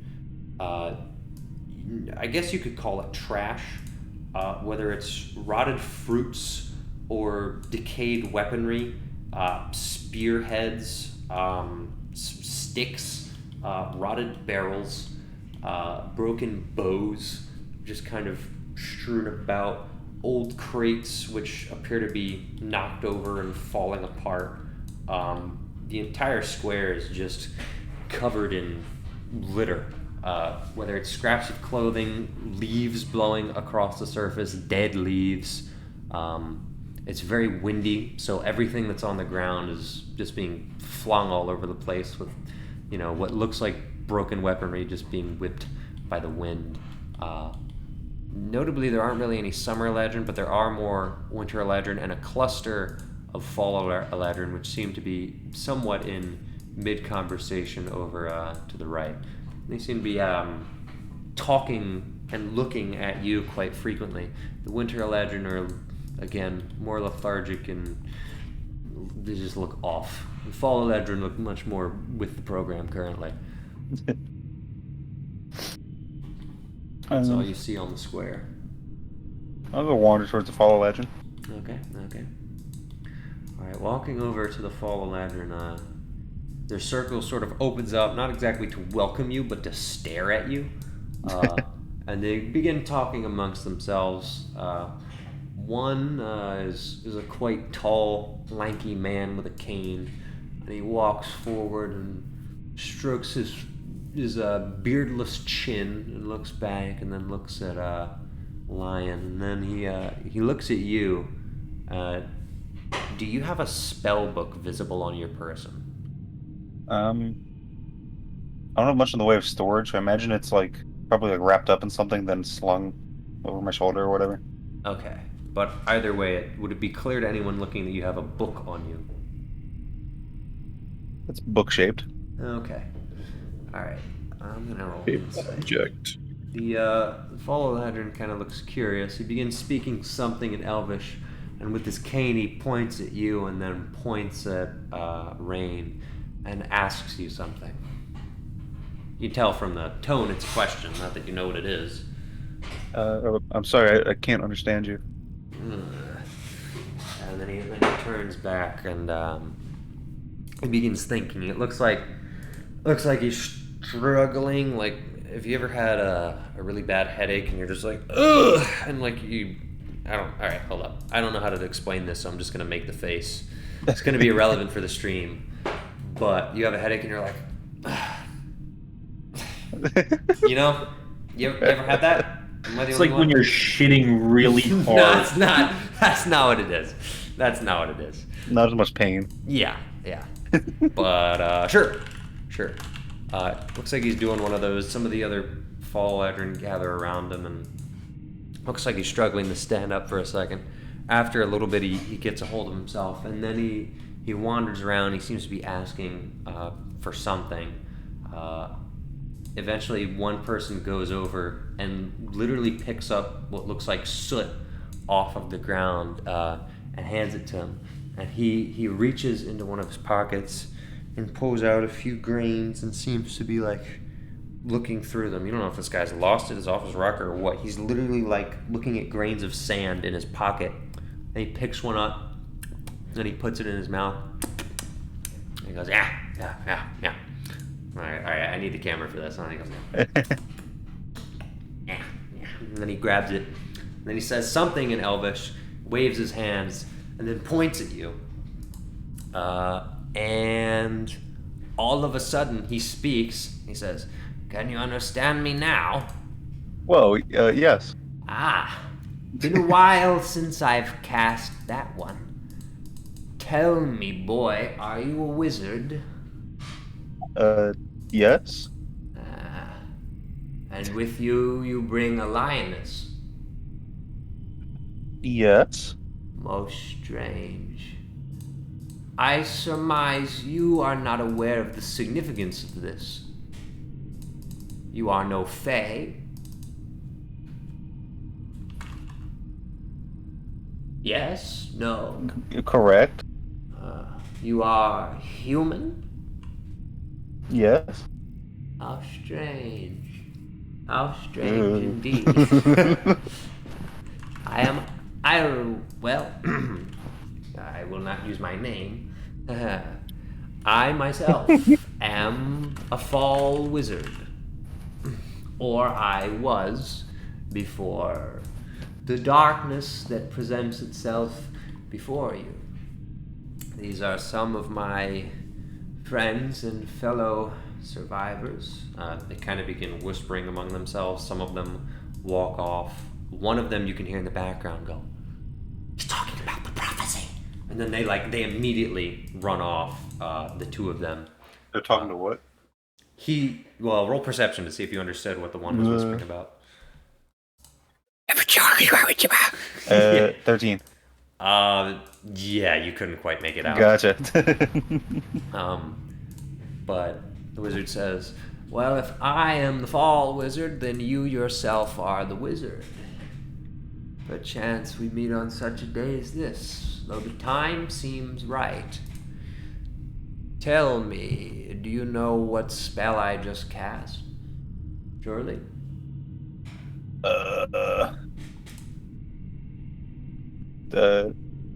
Comprehend language? That's correct. Can you cast it yourself? I would think not, should you be stumbling around. Yeah, yes. What a wizard. You have much to learn then, yes? Or is this simply not something in your repertoire? I've picked up some spells. You should add this one to your belt. It's not too complicated, and I surmise that you may need it in the future. It will only last you an hour, which is not much time here.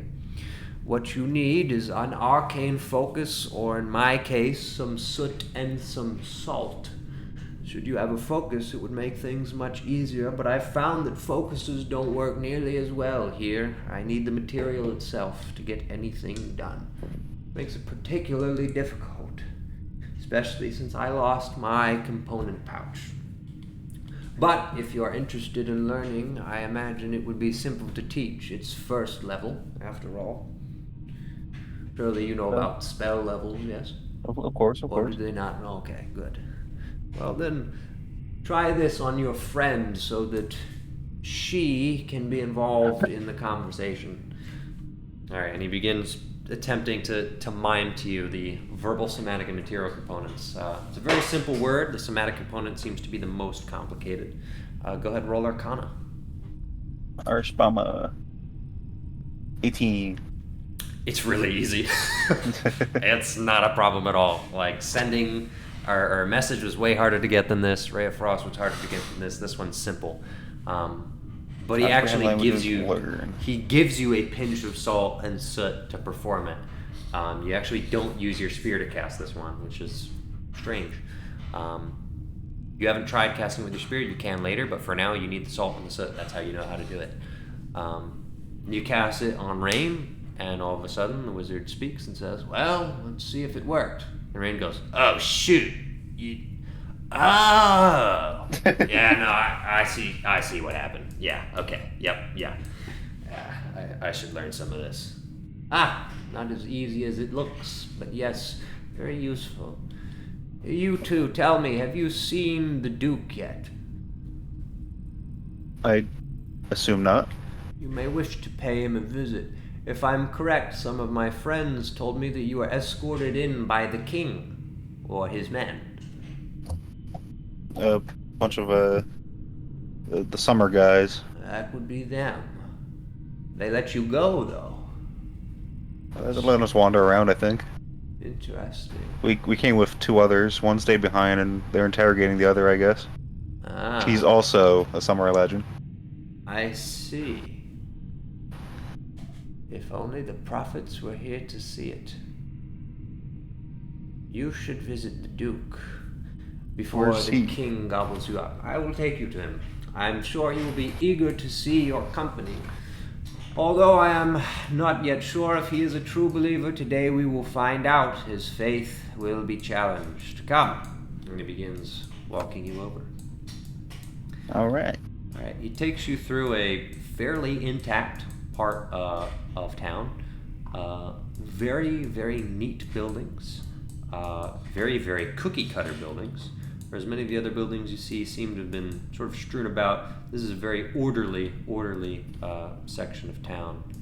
And he says, "Now, you can't tell anyone, but we'll be taking a lesser-known route to the Duke's quarters to avoid any more interactions with the king or his men.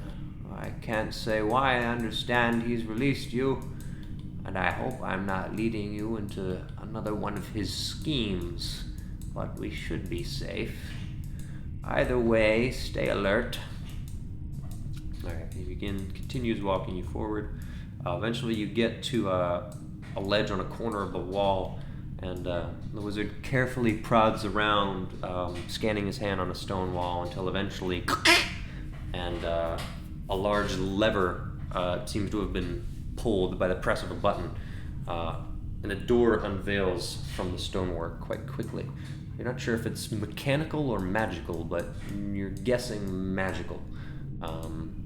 Doesn't seem like there'd be any other way that this could work, but who knows? Not entirely confident. Unless, you wanted to roll for it, but... Nah. Okay. So, walking It further didn't up, work. he guides you through a little staircase that emerges through an actual fairly natural-looking rock formation that you sort of just phase out of. And then he says, "The Duke's quarters are just up ahead. I can't say that he's expecting to see you, but hopefully his mood will be improved. Again, we shall see his reaction to the situation brought before him." Alright. The wizard knocks on a door that doesn't exist, and then looks up and goes, "Oh, yes, forgive me." You don't know what that was all about. There is what appears to be a wooden door, but it's decrepit, like on the ground. So you can just walk straight through into this room. It's a very strange, angular room. The walls don't appear to be perfectly square on any corner. And the room's decor is even stranger. There appears to be a sort of thrown together stone table and an equally thrown together stone throne. There aren't really many chairs per se. It's a very low table with strewn together pillows of dead hay and other dead oddities. But sitting on the stone throne is someone who you presume to be is the Duke. And amongst his council are not many. There are 3 or so Fall Eladrin gathered around the table, quietly talking, and upon the Fall Wizard entering, they all stand up and then quickly bow. The wizard bows back and then brings you closer to the Duke, who quickly stands up and walks forward. I don't know if I have physical descriptions for the man. The Duke is a very orange fellow. His skin is almost glowing, radiant, if you will, but not quite as radiant, literally, as the Summer Eladrin. No beard, but very, very well-kept, slicked-back, orangish, leafy hair, as well as intricately woven leafen garb. Is he old? For an elf, he looks pretty old. Elves don't really show age until they're pretty old, and this guy looks like he's in his 30s, which means he's old. So it is notable. It's hard to tell exactly how old, depending on how. Does he familiar look you are younger with than elves. the wizard next to us? He does. The wizard looks like 50, but the wizard is literally using a cane. So it's very clear that guy has been around for a long time, like a very long time.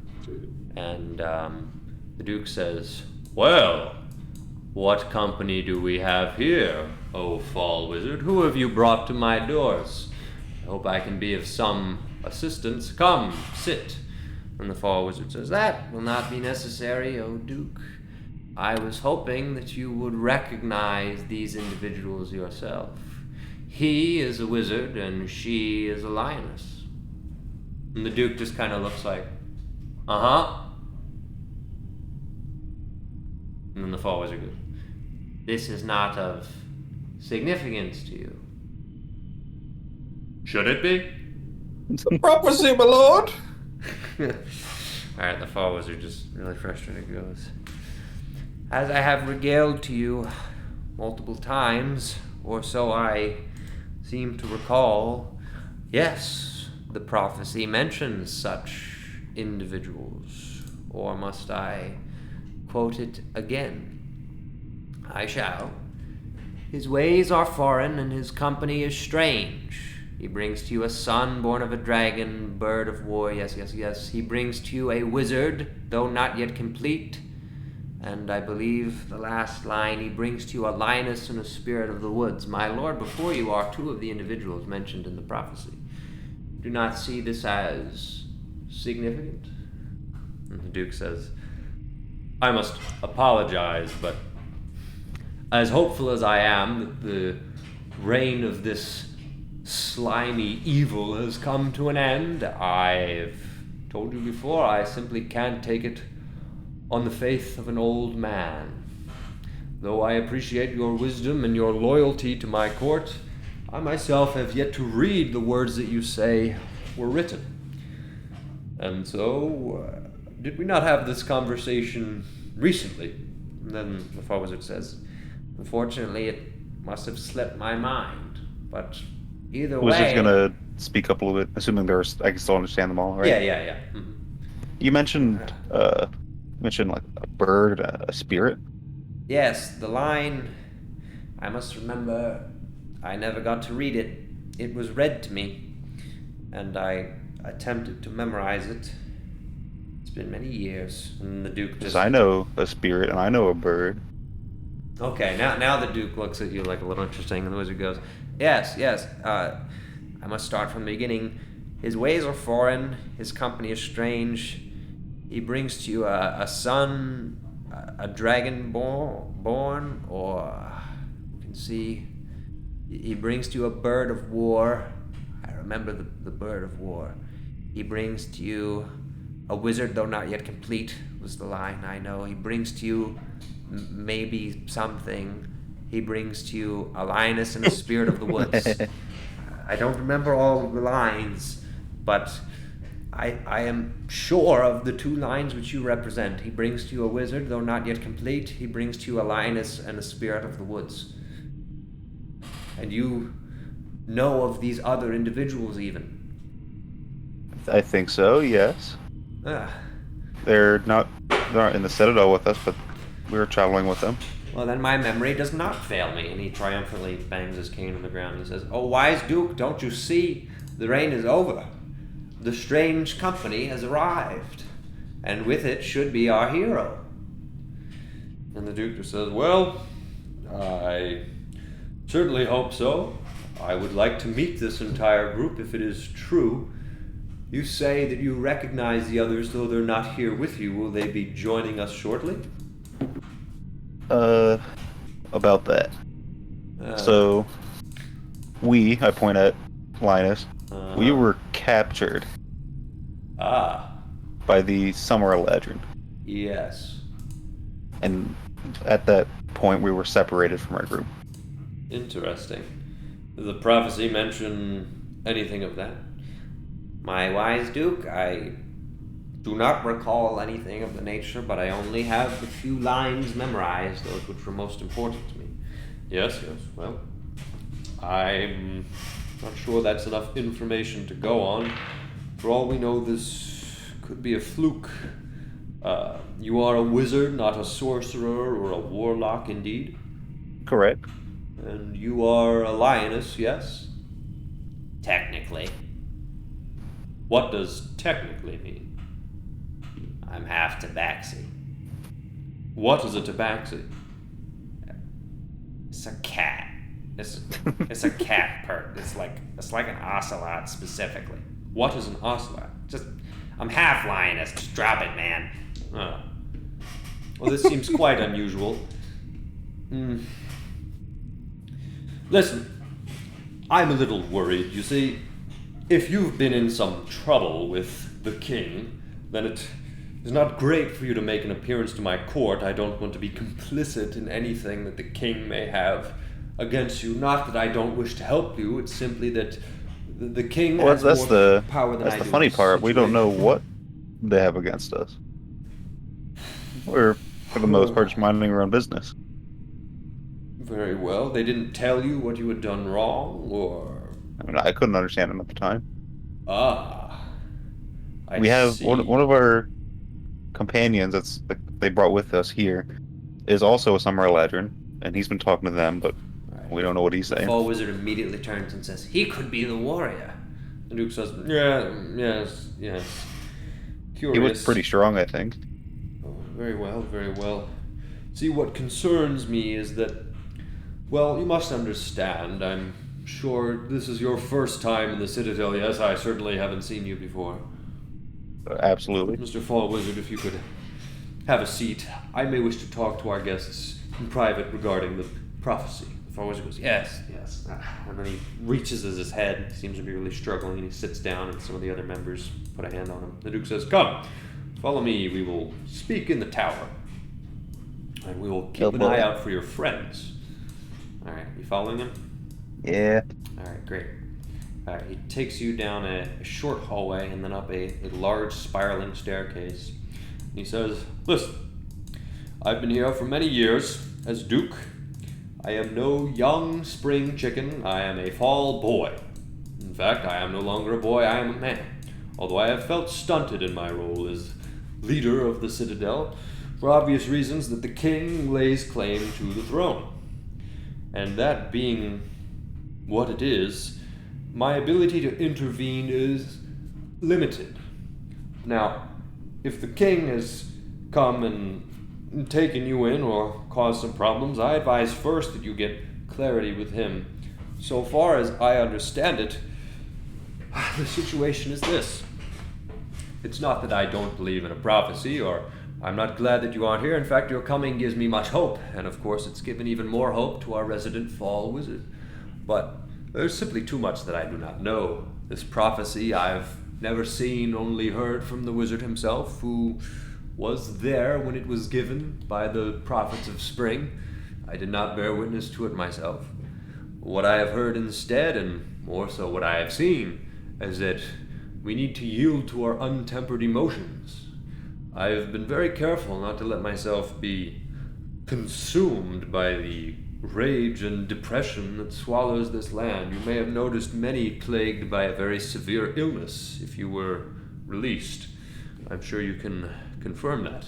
Summer Ladrin burn with passion, and the winter with a cold deadness within their very souls. And you see, while all of these different Eladrin are at war with their own emotions, and there can be no peace. And while I am concerned about the king, I will not contest his claim to the throne. I do think he needs to cool off, literally and metaphorically. But until we can get to a point where we can all come together and agree and talk things through, I believe this illness over the land is a physical manifestation of our own lack of ability to control ourselves. And so I've attempted to control myself as best as I can. But that means I can't go running about angering the king or the council if it can be helped. Surely you understand my position. I think so. So, if more of your friends arrive, I would be happy to meet with you. The wizard may remember more verses from his prophecy. We may be able to eat something. Apparently, the king had a successful hunting party come in. Perhaps he will share some of the spoils. Either way, we have some food to eat, a humble meal, and perhaps we can simply talk. I'm not sure what to do, but talking is something I'm comfortable with, and I think we can reason things out. But I do advise that you get some clarity on what exactly happened there. Now, Right. the king isn't the most eloquent speaker, but I find if you're honest and straightforward that things are okay. He says that very unconfidently. Like, with trembling in his voice. He goes, so, yes, I would say look for your friends and maybe I can help. All right. Well, thank you for your time. Yes. If you need anything, please return. I will be in my residence here. Okay, goodbye. All right. All right. So you guys are being kindly booted out the door, and he walks you out and says, "Yes, yes, just get some clarity. Too many unknowns. But we hope I can help. Come back for dinner if you're still here. Yes, yes." Of course. Right. Yep. Yep. Okay. All right. The Fall Eladrin, as you are leaving, just like, not so quietly, like he's trying to get your attention, but loud enough that you can hear as it echoes through, just says, "Woe to you, O Citadel, for you have drawn an ancient evil with your folly." Kind of cringe. All right. Okay.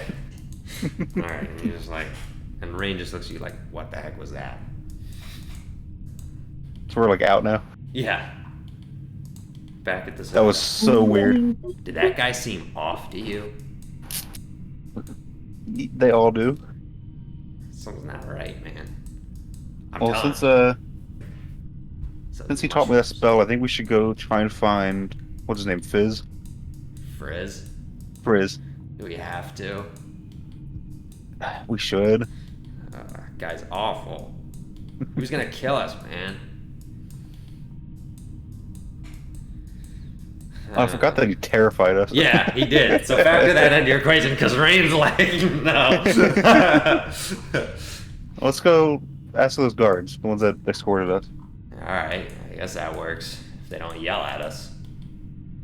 Alright, you actually realize that because of the little passage that you were escorted to, you're on the terrace above that you couldn't see before.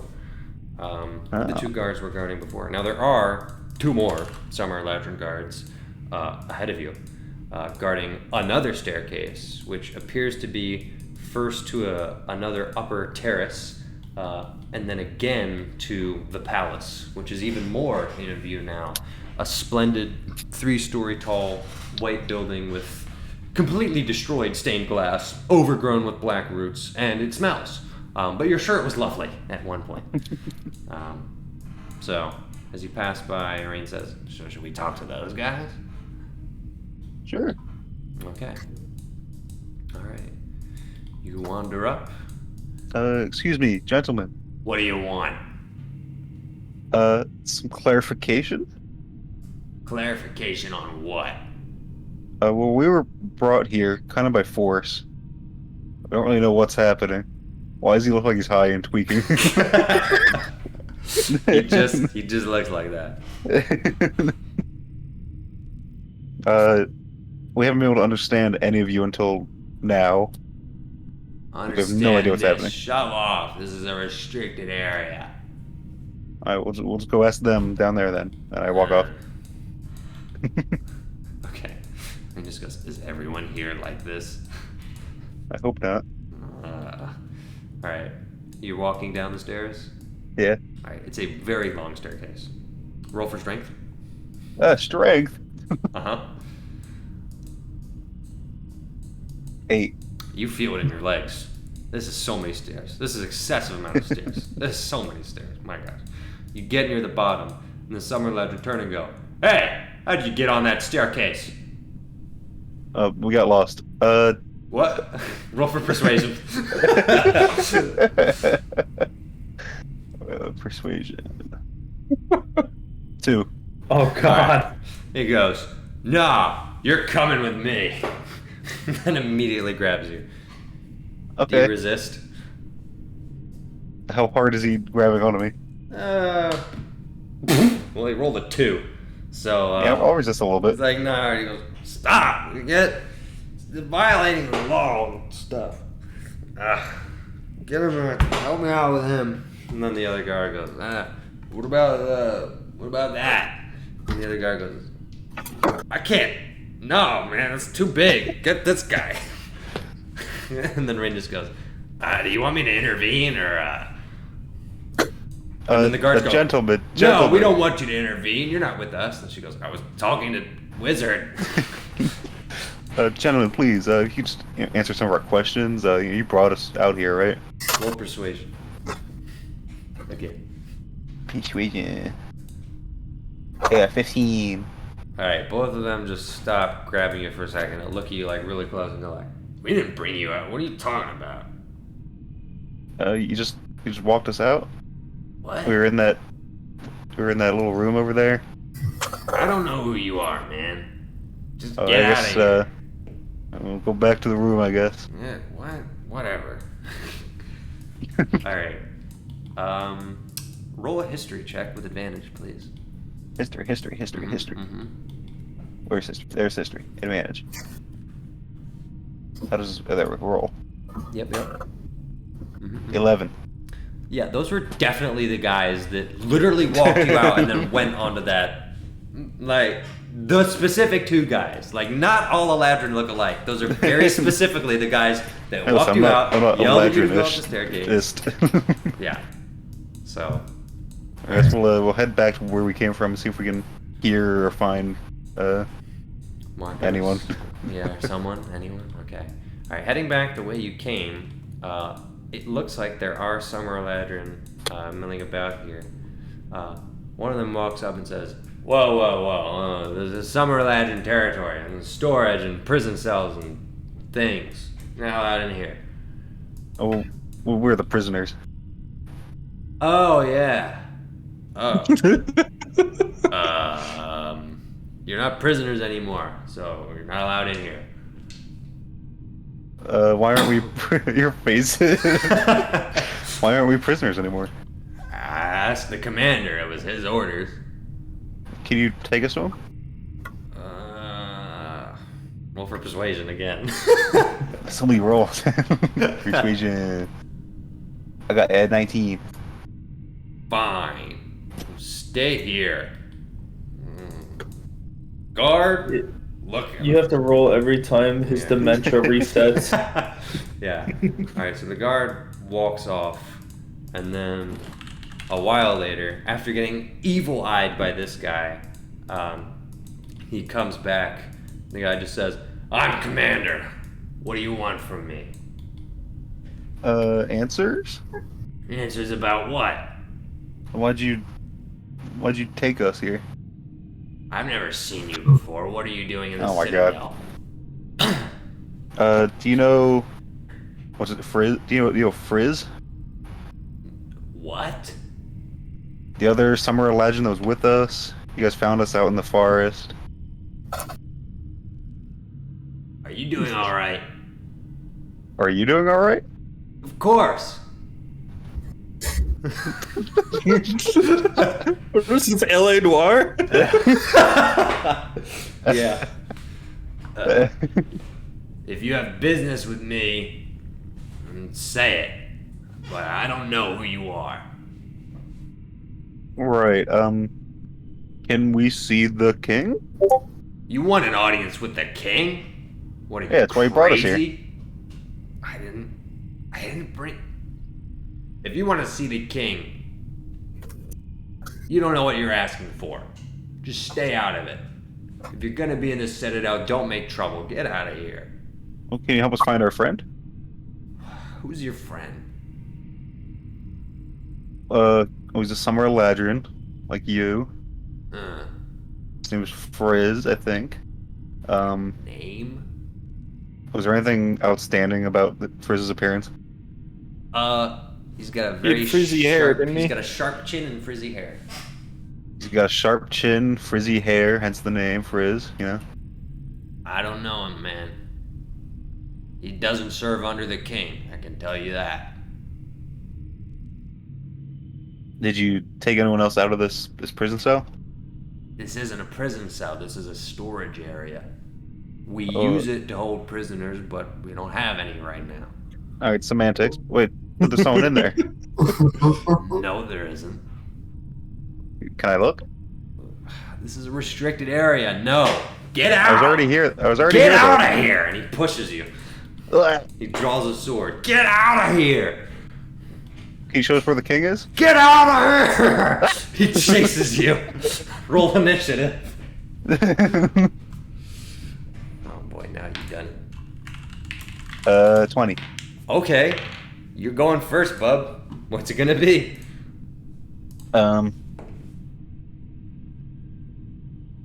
Uh-huh. Rain's right after you. She's freaking booking it. Getting out of here and going this way.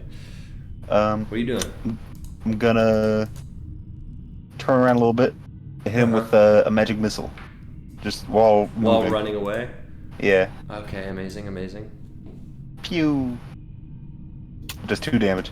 2 damage? Alright. Oh, there's more. I forgot there's more of these, aren't there? Okay, yeah.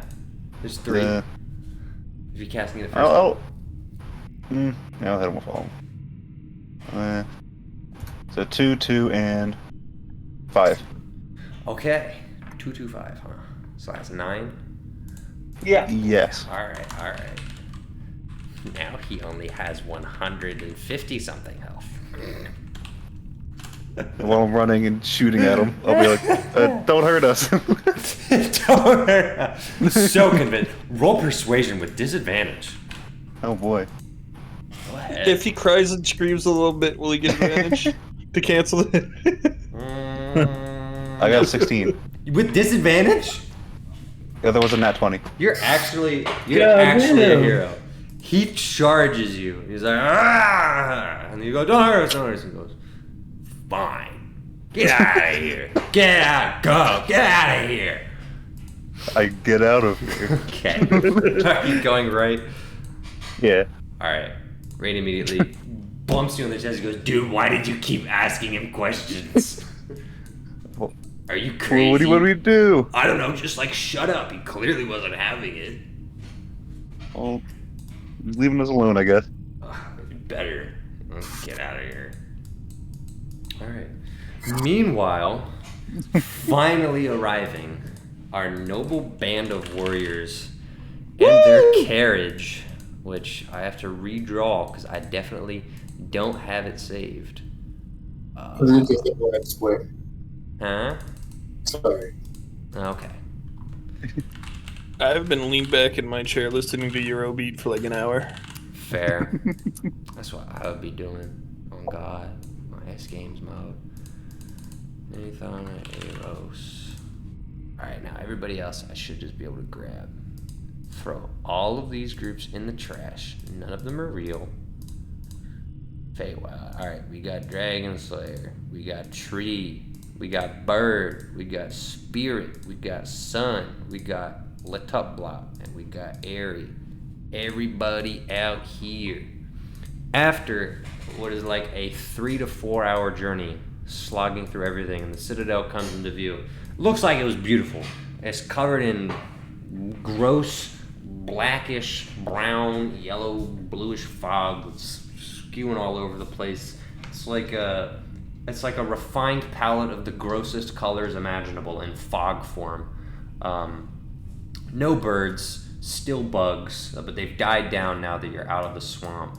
This place is like lifeless. You barely see any activity going on. Once they get the carriage, Eros turns back and then goes, "This is the fun part. Now you guys gotta lug it up the stairs. Good luck." Alright, and then he gives you some advice. And he says, just be careful. Let the wheel rest against the edge and then heave. Rest and then heave. Rest and then heave. Got it? Alright. Guys, strength checks, please. No. I refuse. I'm talking to the carriage people, so. Oh, okay. Mr. Good. Lee. That was not it. Brendan! Rolled as a joke and I got a 19. What a waste. What? That's a shame. Roll. You need to roll a strength Parts. check. You I'm sorry. arrived. You're back. 18. 18? Okay, bet. Alright, it's a little bit difficult, but you managed to lug it up the stairs to the first courtyard. At which point Eros goes, yep, right here, set up shop, and good. Perfect. Well done, gentlemen. Welcome to the Citadel. Alright, as the rest of you pile out, you bear witness to a... I'm still holding it because I have no idea what the fuck he just said. Yep, that's fine. Nathan just walks over and taps you on the shoulder and gives you the hand to get out of there. Alright, Meteor does the same. That's exactly what I say. Yep, that's completely fair. So, looking at the Citadel, it's quite the sight. There are several terraces. You're currently in the main square. You just went above the lower sections, which, looking out of, they're extremely dense with buildings. I didn't draw any of the buildings here. They're small little buildings. Look to be all residential, but even though they're small, they're still quite intricately architected, but also decrepit now. Almost everything in the Citadel is white. All of the glass stained and mostly broken. I've pretty much described a lot of the other areas already. You see what looks to be, to Malachi, a church spire, as well as a grand courtyard, a beautiful palace that would make Xerxes jealous, although it's not as big. And another interesting tower catches your eye. It looks like a bell tower. I have a question. Mm-hmm. Is there any iconography on the church tower? Not that you can see, no. The church is a little bit overgrown itself with black vines. A lot of the stonework has deep black cracks in it. And while the stained glass probably had a beautiful pattern, it's completely shattered, the circle, and in it is just a black shadow. So, what would you like to do? You're currently in a square strewn about with trash, as I've described before. There are a few Fall Eladrin and Winter Eladrin. Immediately, however, some of the Winter Eladrin wander over, a little lethargic, as well as the Fall Eladrin approaching, and what can be described as a small crowd begins forming around you. The Winter Eladrin quietly, raspingly are saying, "Prophets of spring! There's prophets of spring!" And the Fall Eladrin go, "Surely there are no more prophets to be." And there's discussion amongst this new group of individuals who have entered. And one, this is supposed to be W.E. not F.E., but whatever. One Winter Eladrin walks up to both you and Dryad and says, "Are you the final prophets?" "Are you?" Well, that depends. That depends on what the nature of a prophet is. A prophet is one who receives. And as we await something. "We are awaiting something too." Yes. So you understand as well. Huh? So it feels dishonest to call ourselves prophets until we are received. "Are you prophets of spring?" I look at Dryad. Hello, we just had this conversation. The other Winter Eladrin walk up and start gathering. None of them necessarily talking, just kind of mindlessly looking. And one says,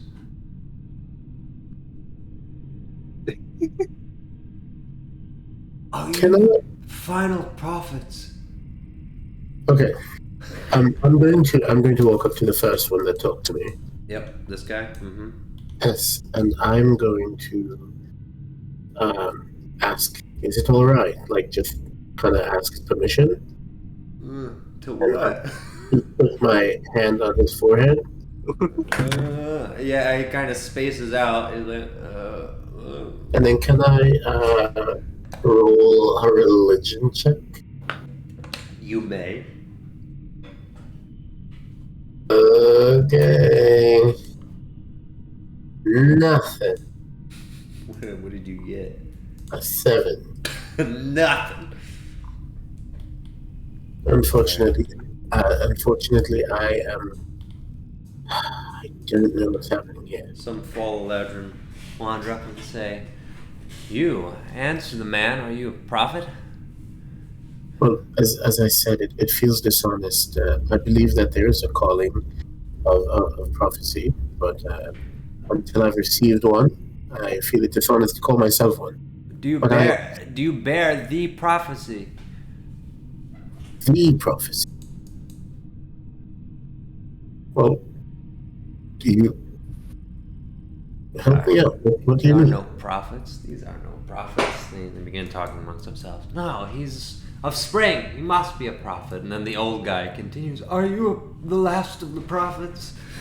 And it is just, you're going in circles. At this point, you've drawn the attention of a few summer ladron who wander over. Notably, it's the same voice of the commander that you heard when you were in the trees. He says, what's going on here? What are you lot looking at? Ah, Spring Eladrin. Have you come to spew more heresies against the king? Well, as we have been telling these others, until we have received a prophecy, we do not like to consider ourselves prophets. Yes, there are more of our kind who are prophets, of course, but So you have no prophecy to bring against the king. we only come to the Citadel. So you have no prophecy to bring against the king. Not at this time. Good. Good. Carry on. And then he quickly walks back to the staircase. Several hundred feet. He's got to walk so far. Poor guy. Massive courtyard. There's supposed to be other stuff in here, like a few remnant buildings. I do got to throw that in. That was the idea. There are 4 buildings that are like forming corners of the courtyard, but pretty much all of them are destroyed to varying degrees, and what's mostly left is rubble and foundation. The rest of it is just open courtyard with the traps that I have already described. Do these just look like typical houses and not like No, buildings of significance? they looked ornamental. Like, these look like the bases of towers. And from the rubble strewn about on the ground, it looks like they formed like a grand circular, like a dome with an underlying arch. If you want more, you'd have to roll perception or investigation.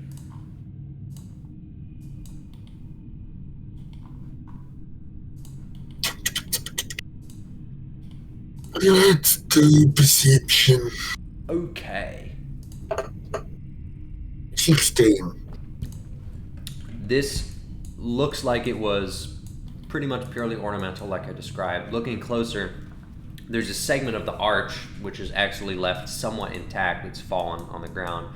Moving closer, there are even chips of paint that are still visible, though the artwork itself has been long lost to time and degradation.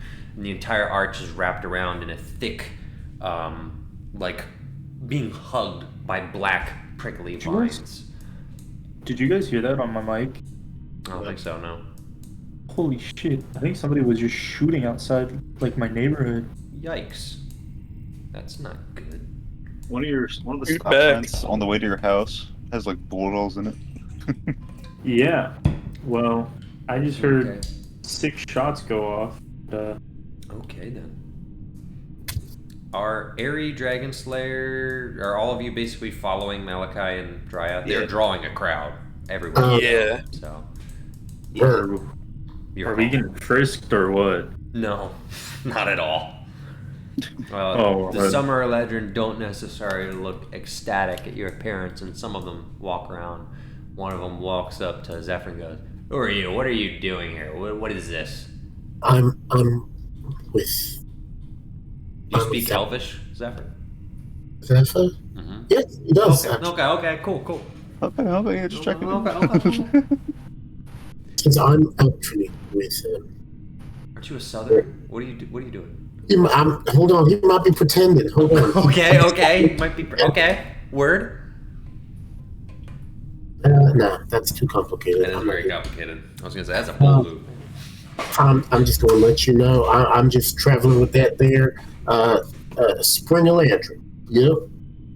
I sure am. Weird looking guy. Hey, Mr. Sun. Could you, one moment? I'm sorry, sir, I gotta go. And he just kind of like runs off after him. Okay.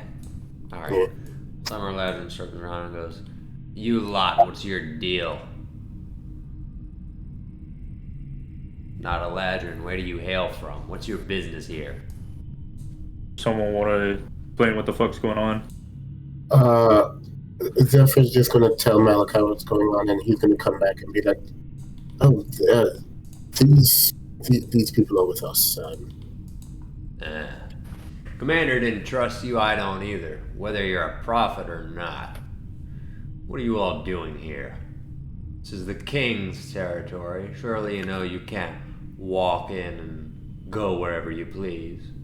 Yeah, we've come to look around, to see, to learn. We've heard tales. Bird, what are they saying? Bird. Yeah. He's trying to We've talk heard much of what our is way in. here, and we've experienced firsthand some of the challenges of the fog and the forest and so on. And so we come to seek help and aid, and these are just some of the people who are coming. One of the other guys immediately interrupts you and says, "So you got tribute for the king?" To some degree, yes. Pay up. Well, I'm sorry, are you the king?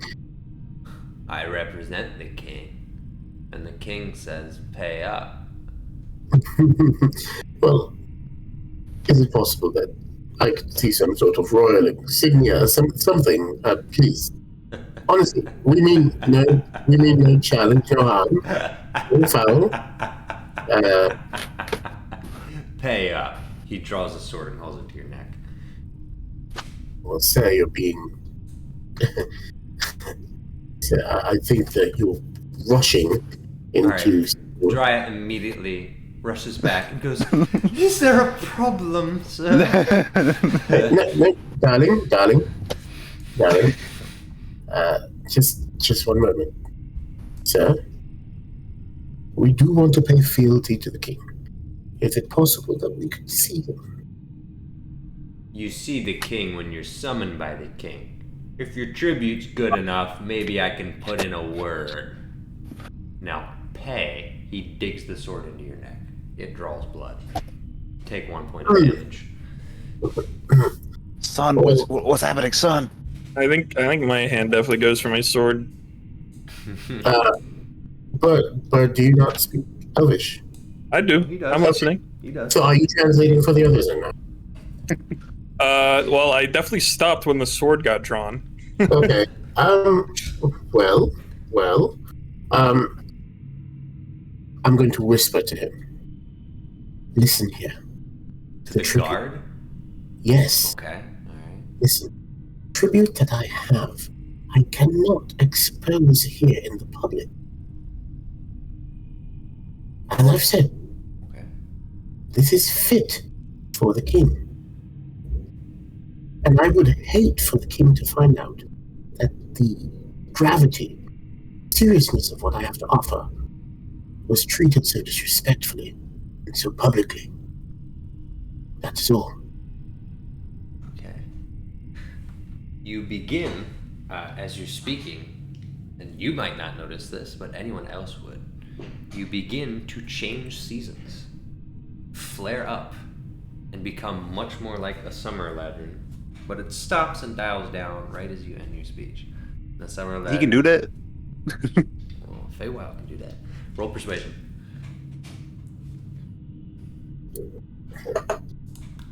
27. Alright. He lowers his sword and says, "Fit for a king. You want audience? I'll give you audience. And if your gift isn't fit..." I stretch my hand for Gaia and I say, stick with me. They immediately walk off. They go, "Come on, king boy." I'm going to, as we're walking, I'm going to be casting message and just relaying what has happened. The other Eladrin are still forming around you and going, "To see the king. Tell him." But are not Bird and Bluff, are they not coming with us? Yeah, they're coming. They can. Please, I'm coming. come along. Come along. Alright. Very well. I don't know if this was like a Eladrin only thing or what. Well, as you're walking forward, you're going to encounter that. 2 more Summer Eladrin that have been guarding the stairs in place of the others. Commanders are here right now. They walk up, and immediately, while Sun and Spirit are allowed through, they put down a little wall. The two guards say, "Continue up. Tell them what you told me." Yes, we will. But they are part of our entourage. They are. Not anymore. All right. So right now, they're holding back like a flood of Winter Eladrin and Fall Eladrin, and it's quite a cacophony of elvish noises.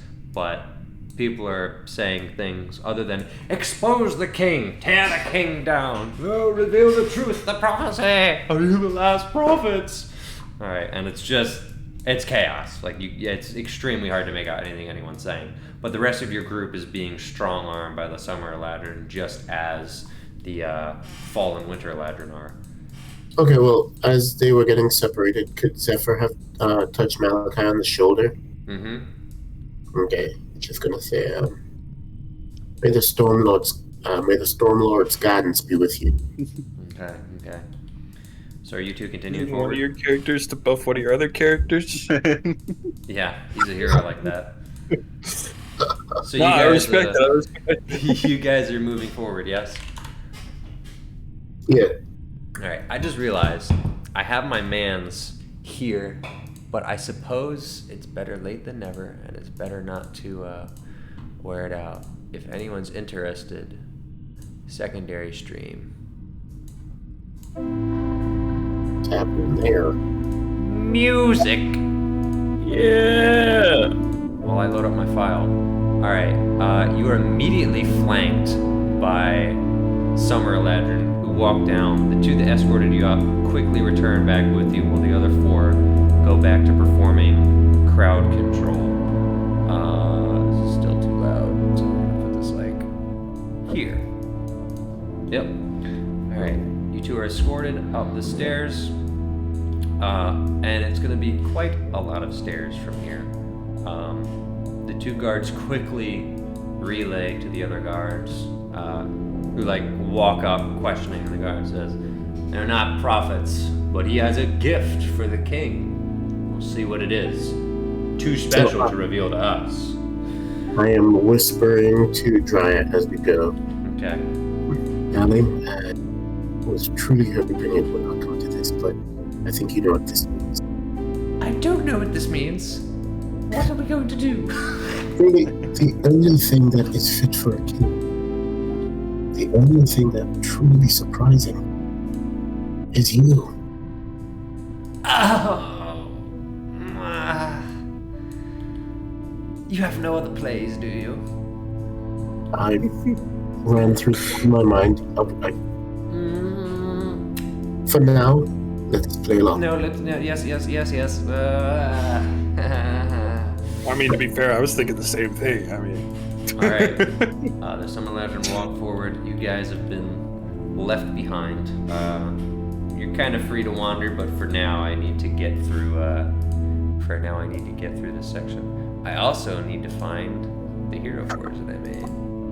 Perfect. well, I guess that's fine. The guys that were taken from us. All right. You are escorted to the edge of the staircase, and immediately told, "Wait here." And then the one Summer Eladrin stands with his hands locked and just is giggling to himself. And you can hear off in the distance the other Summer Eladrin saying something. It's not clear what. It's extremely echoey. And so you're not, frankly, certain what's being said. You hear a fairly gruff voice quickly respond. Again, not very audible. And after not more than a minute or so, the Summer Eladrin returns and says, "The king would like to see you. You've piqued his interest." Go right ahead. Okay. Alright.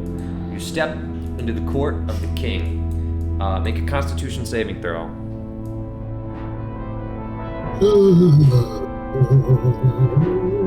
Don't fail me now.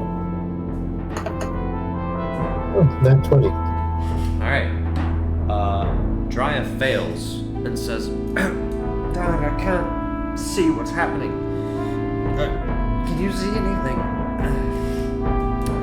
You are nearly blinded by a brilliant light emanating from the throne room. The floor, perfect white. The walls, perfect white bricks.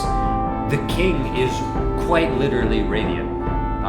Your eyes slowly manage to adjust. It's the closest thing to sunlight that you've seen in your entire time here. And he is quite the sight to behold.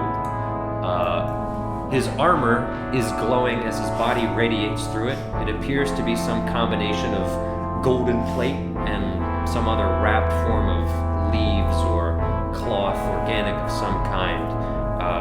In his hands are two scimitars, I suppose you could say, but they're more like sickles, inverted blades. He steps down from his throne, nearly blinding you as he gets closer. I'm putting my hand in front of Dry's eyes. Okay. So heroic. He steps And, down from his throne. Also going to nudge her into a bow, so we both bow. Okay. You bow before the king. Roll persuasion. With advantage. So try his bowing tone.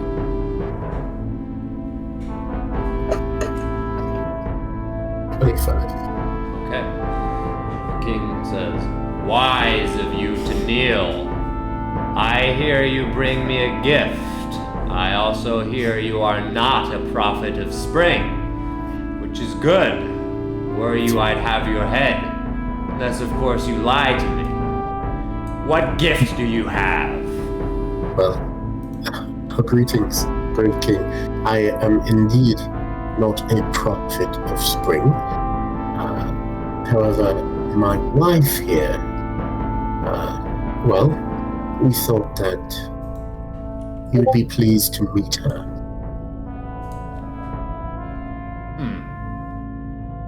Perhaps. What exactly is your gift? To try it out, now is the time. Alright, she steps up and says, "O king, as fealty to you, as we enter your domain, I offer myself as a gift to you." As She bows. and I step up and I hold her hand and we offer to aid you how we can, my lord. She herself is not the gift, as you recall. She is my wife. However, I think you will discover how she can be helpful and how I will be assisting her in aiding you. And I start to help her remove the disguise. Okay. The king squints and then arches his back, sheathes his sword, and walks very close and says, "A dryad? You bring to me a dryad?" Well, we have seen much in the land, and we have discussed perhaps we might be of aid in healing you. Perhaps. Many years have passed since a dryad has been seen. You think her powers are truly enough to completely undo the gloom that has overcome this land? We do not, but we believe that together and with our compatriots, we may be able to find some way in which we can help. Being a spirit of nature, my darling wife, she feels greatly for your kingdom and for your people, and truly, we simply seek to see this blight upon the land banished. Roll for persuasion.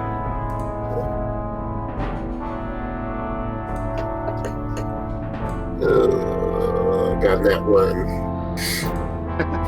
He angrily looks at you and says, "Tell me, what do you call yourself?" Call myself a great number of things. I call myself the son of my father. I call myself... So, specifically, what do you mean? What name go by you in this land? In this land, I go by son. and your wife? She goes by Spirit.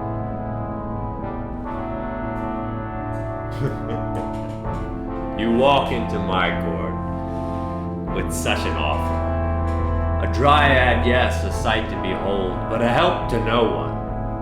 You do not know the cause of this land's plague, and you are not a prophet, a blessing and a curse. You are clueless.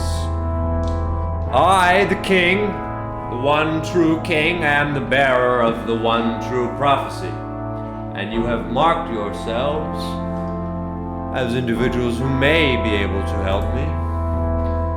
But in order to heal this land, you must do more than engage the powers of a dryad.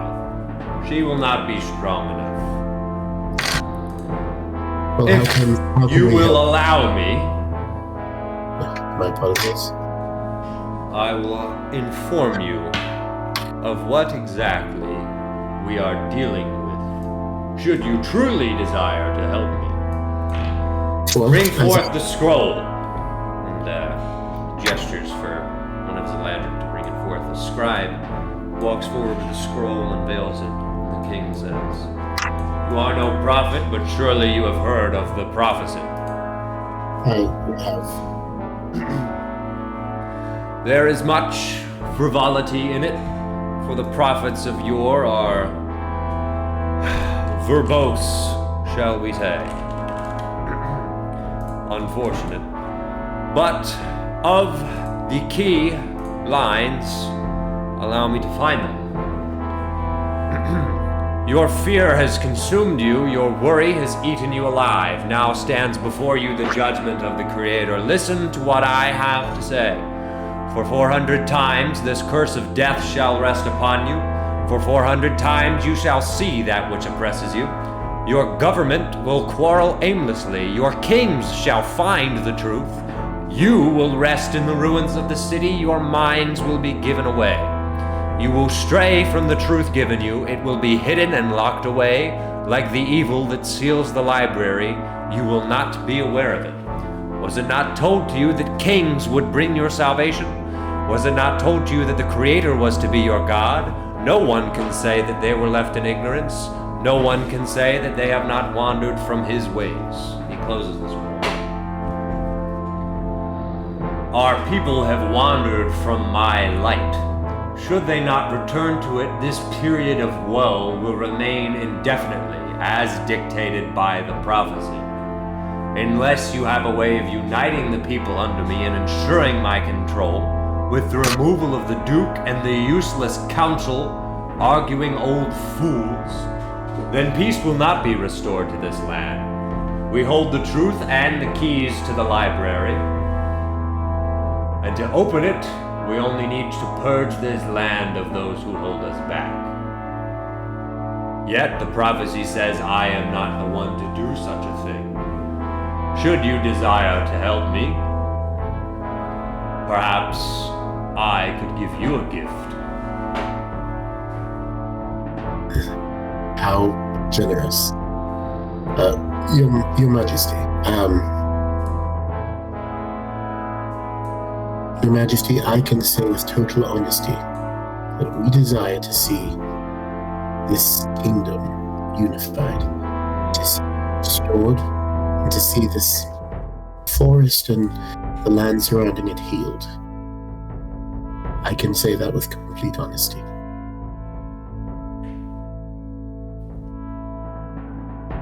Then be my hands. Remove what should have been removed from this land 400 years ago. If you want a list, I'll give it to you. Get it done and we'll talk. We will take the list, and Sire, I know you have no reason to trust us, but It's no matter. If you fail to do my building, I'll ensure that you never see the light of day again. which is absolutely reasonable, obviously, but more so, If you want to get a good start, well, yes, but more so, I think would be helpful for my wife and I. What truly is your desire for this kingdom? For it to be in my control again, as it should be. The prophecy states peace cannot be at hand until that has been achieved. Give my kingdom back to me, and we may have a hope at ending this. If you do as the prophecy says. And it cannot be without bloodshed. And as stated, it cannot be by my hand. So I will give you our vow, King.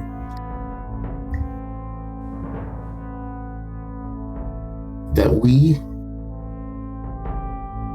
will return this land to the light of the true King. Roll persuasion.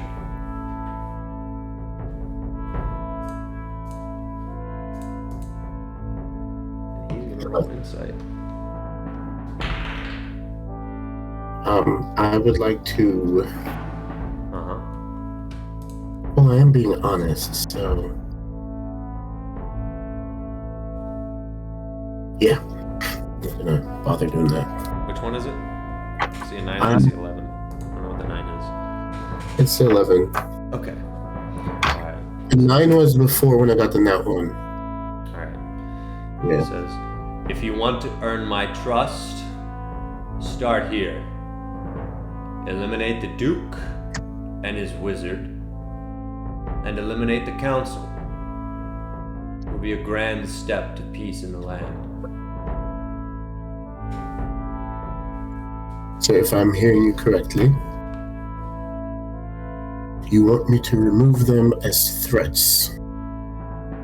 Yes.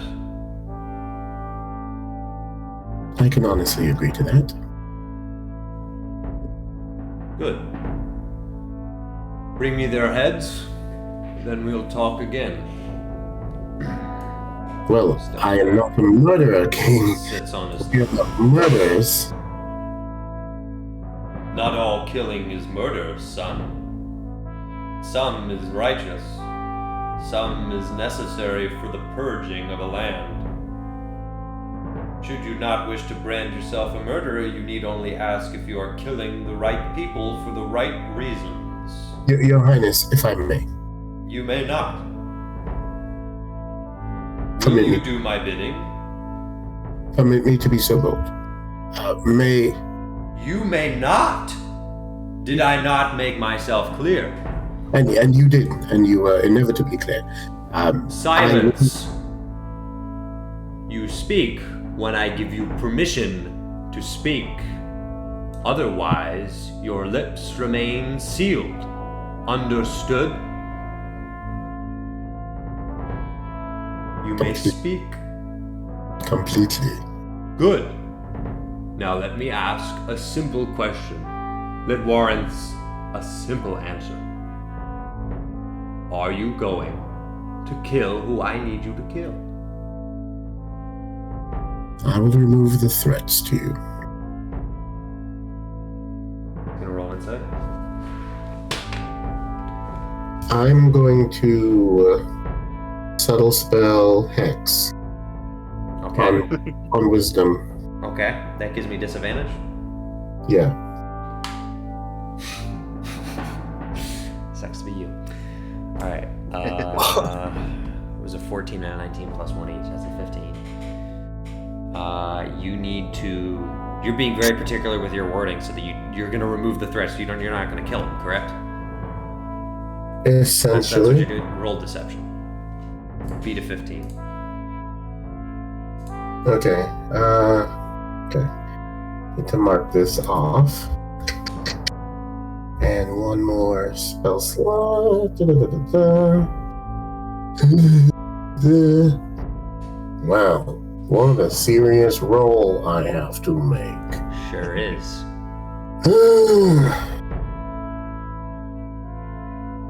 I still don't think I'm being deceptive, but okay. I mean, if you're intentionally using language to avoid doing what he's specifically asking you to do, yes, But you're being deceptive. I'm trying to persuade him to do that. I'm going to do exactly what I say I'm going to do.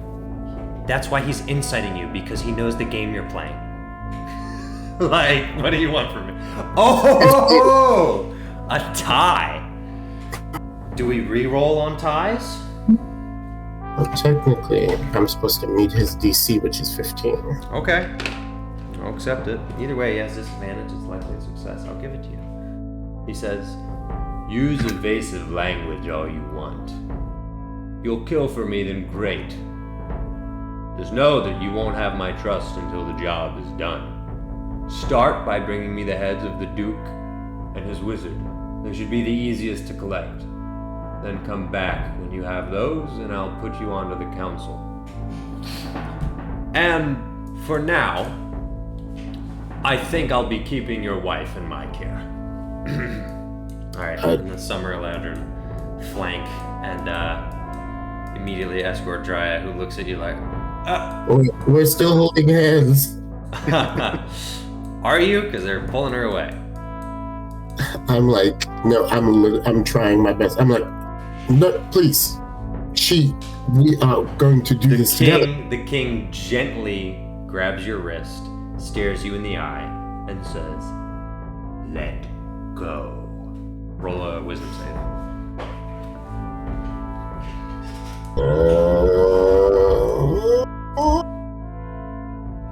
13.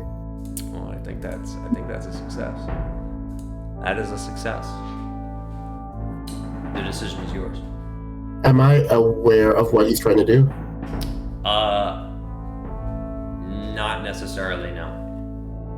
Okay, here's what I'm gonna do. I'm gonna lock eyes with Drya. Like, I'm going to give her like a slight nod.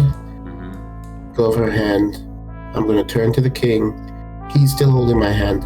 I'm gonna hold his hand, and I'm going to immediately like break down. And I'm going to say, please promise me that she'll be safe. She will be safe as long as you remove the threats.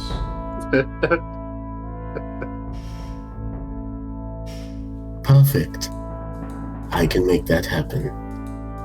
We will see. Good luck, son.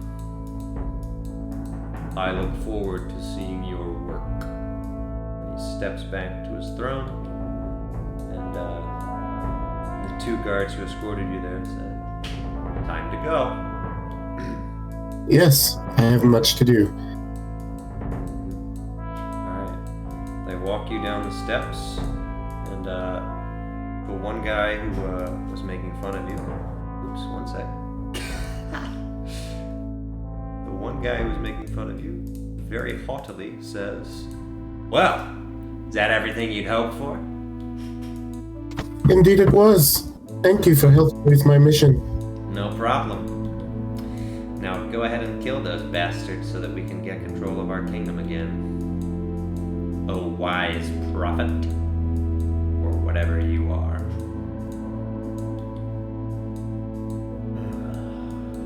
Just know, we'll be watching. We'll be watching. Alright. You get to the end of the stairs, and they lead you off at that last pavilion. And, would the rest of you have done anything? Actually, I think y'all would have emerged and probably seen the cluster of individuals here. Individuals. Wizard and Lioness. If you I love guys, individuals. If you guys would like to make Linus? a Sebastian? What? Okay. So yes, if you're not blind, you can see a cluster of individuals in the pavilion now, and you can definitely see Meteor. Oh. The others, I don't know. But, I did have a question. okay. Did I see like any, or was I able to pick up any kind of like magical barriers, anything while I was there? Casting that spell was extremely difficult. That's it.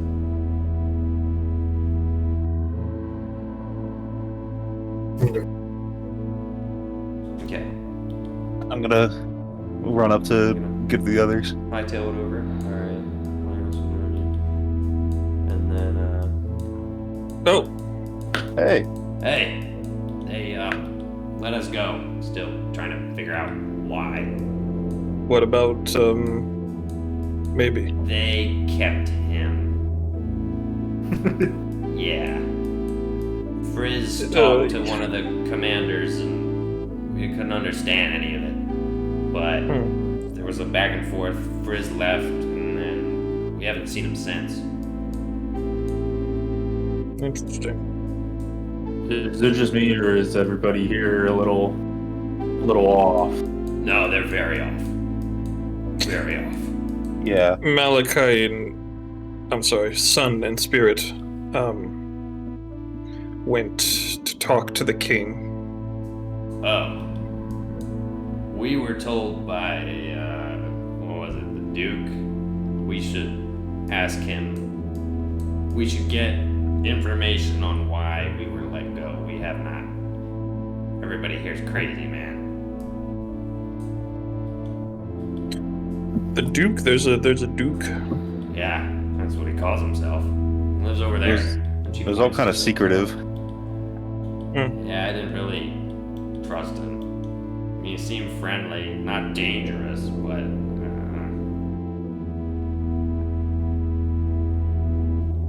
So what's with this?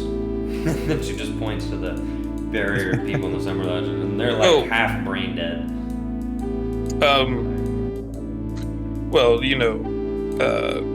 Sun and Spirit disguised themselves as Spring Eladrin, and apparently that's a big deal here. So they were basically following them until they could follow no further. Huh. Same with us, really. I mean, Alright. How long have you guys been waiting here? How long have we been waiting? Probably only like 6 or 7 minutes. it's been like 5, 6, 7 minutes. Alright. You see Malachi walking down an extremely large set of stairs. That's not good. Yeah, by himself. I will say I'm walking down like I am walking down very confidently. Oh. The crowd has grown much larger. And people have been slowly trickling into the square, spreading news. It's very difficult to tell what anyone's saying. Same incoherent things keep cropping up. The Summer Lantern eventually clear away for Malachi, and the crowd just begins asking, "What did the king say? Did you dethrone the king? When will the land be healed?" Just other nonsense. When I say, I just look at them and say, "Do not fear. Things are as they should be. Trust that."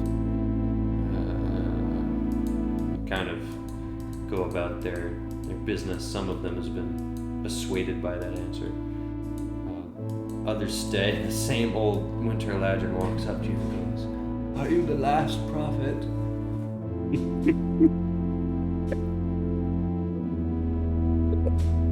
Are you? No, old friend, no.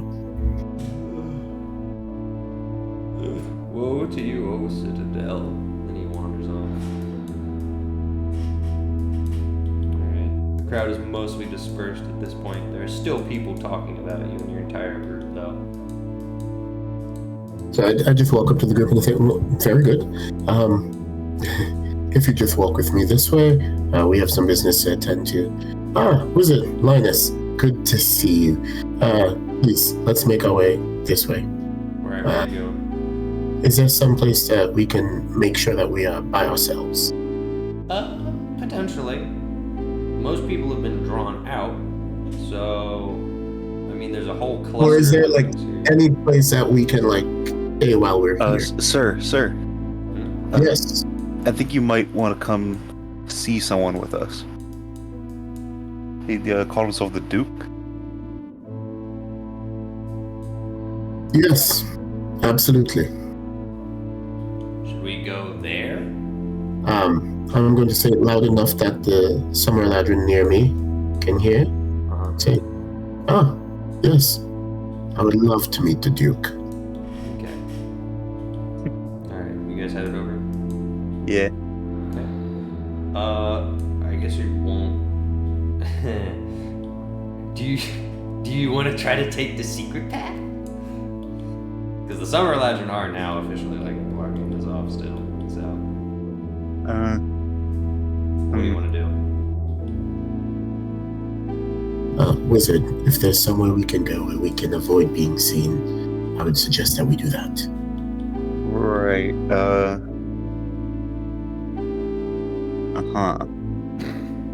Is there anywhere like, I don't know, like dark and secretive to the, not like in the secret path, but in the area leading towards it?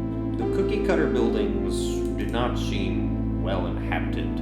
Some of them look like shells. You might be able to get lucky, and there may be a spot in there that's empty. It's possible. We can try over here, sir. Yes, please. Lead on.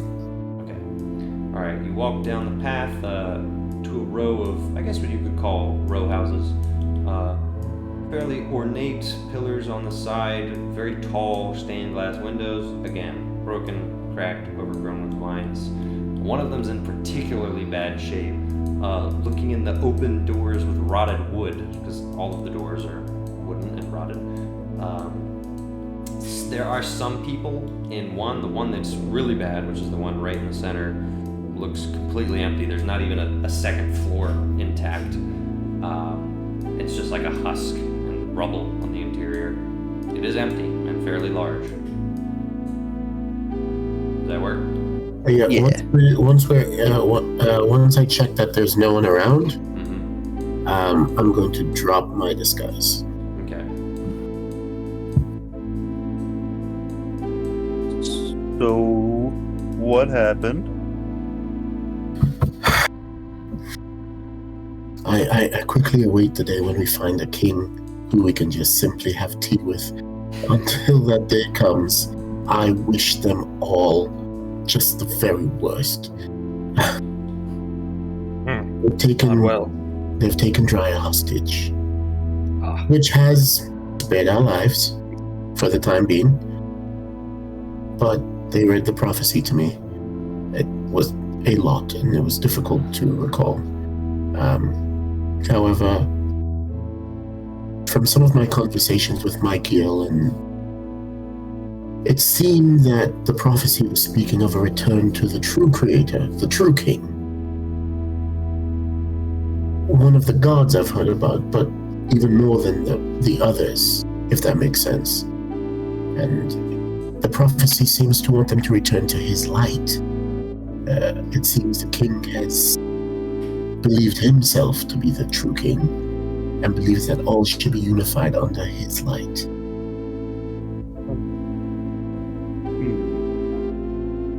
So what do we need to actually do? Well, he tried to get me to... I had to promise to help him, which is how... we went there saying that we would help him heal his land. In that way, I would not be lying. We could, assist. Truthfully, he wants me to murder some people. Which I will tell you now, I will not do. One of those being the very duke you invite me to meet. Do not fear, I do not intend to murder him. I did as best as I could to talk around what he asked me, and I told him I would remove the threats to his throne. Him being the number one threat to the throne. But he wants to see the heads of, the Duke, and I can't remember the other person, honestly. Who was it, DM? The Fall Wizard. The Duke's Wizard. And the Fall Wizard. Yeah, we spoke to him as well. Well, perhaps it is best that we just meet them. I don't think they expect me to walk in and kill them. So, under the disguise of meeting them and learning their weaknesses, in air quotations, I say perhaps we can talk, and are they trustworthy? We didn't meet them for very long. What a game we'll have to play. However, he did say that the prophecy did speak of something. It says that there's an evil that guards the library, which is exactly what Frizz was talking about. Could that be the Black Dragon? I don't think... Oh, go ahead. I just said maybe.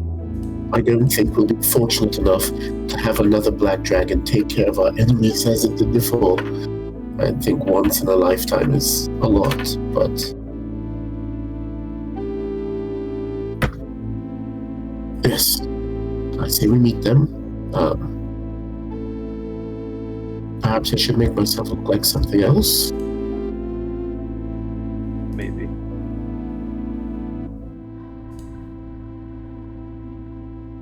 And I'm gonna make myself look like a winter Eladrin.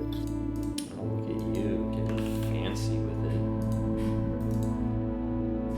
Oh, yeah, you get to be lowercase because you're sad. Alright. So are you I don't know if making- we should all go. I want to draw too much attention. I don't think it was kind of secretive. Trying to get to these people. Me and Wizard can go again, they know us. Yeah. Who was he talking about in the prophecy or whatever? He said, yeah. right? Why don't Yeah, we yeah. bring them? Yeah. Wait, what? Is there another prophecy? What? I don't know. The Wizard was talking about a prophecy. He said something about a dragonborn Yeah. son, Bird of War. That Bird- was one of- Bird of War. Yeah. Wizard. a wizard, a lioness. He mentioned Dryad, Spirit of the Woods. I mean, we only have Bird. I don't know where Think so. Phoebe is. He said dragonborn son? Dra- I don't remember. It was Something along those lines. Dragon. I'm a dragon killer. He didn't say. What if? Hold on. What if we bring a? Let's. What are you going by now? And she points at Wobbletop. Latuplop. Are you a man? He shrugs. Maybe we should bring him. He said something about that. Maybe it's not. Maybe it's not. Maybe. I don't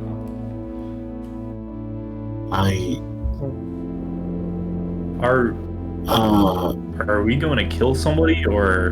No, we're going to collect information first. But is this a safe space? Is this a secure place? It had like a secret entrance. Right. Can I cast alarm? Yeah. In this place? Yeah. Oh, I see what you mean. Oh, okay, yeah. There are two doors, one in the front, one in the back. It's symmetrical. Two door frames, open door frames. Is it the kind of thing that people just walk by, or is this... Yeah, people can just walk right by it. Okay, can we... Well, perhaps I won't do that. It might be best if we find a place to set up shop.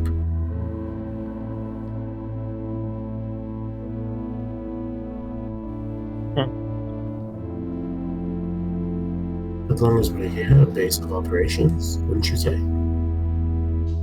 Suppose so. It sucks having the same voice for two characters. Yeah. Like they've been apart every time. Yeah. It's unfortunate. I'll make a difference somehow. Yeah, there's two of each John here. Yeah, jeez. Welcome to the party, guys. Yeah. Just wait until we go back to the other group and I have to play the opposite of my two characters. Yeah. Alright, so what's the plan? What's happening? So what we're bringing? Wizard, lioness, bird, Latuplop, and a son.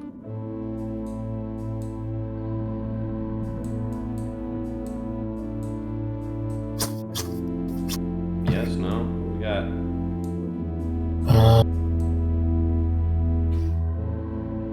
Yeah, that might work. Let's Are we leaving these three in the husk of the building? yes, for now. We'll be back. We need some way of making sure that they'll be alright there.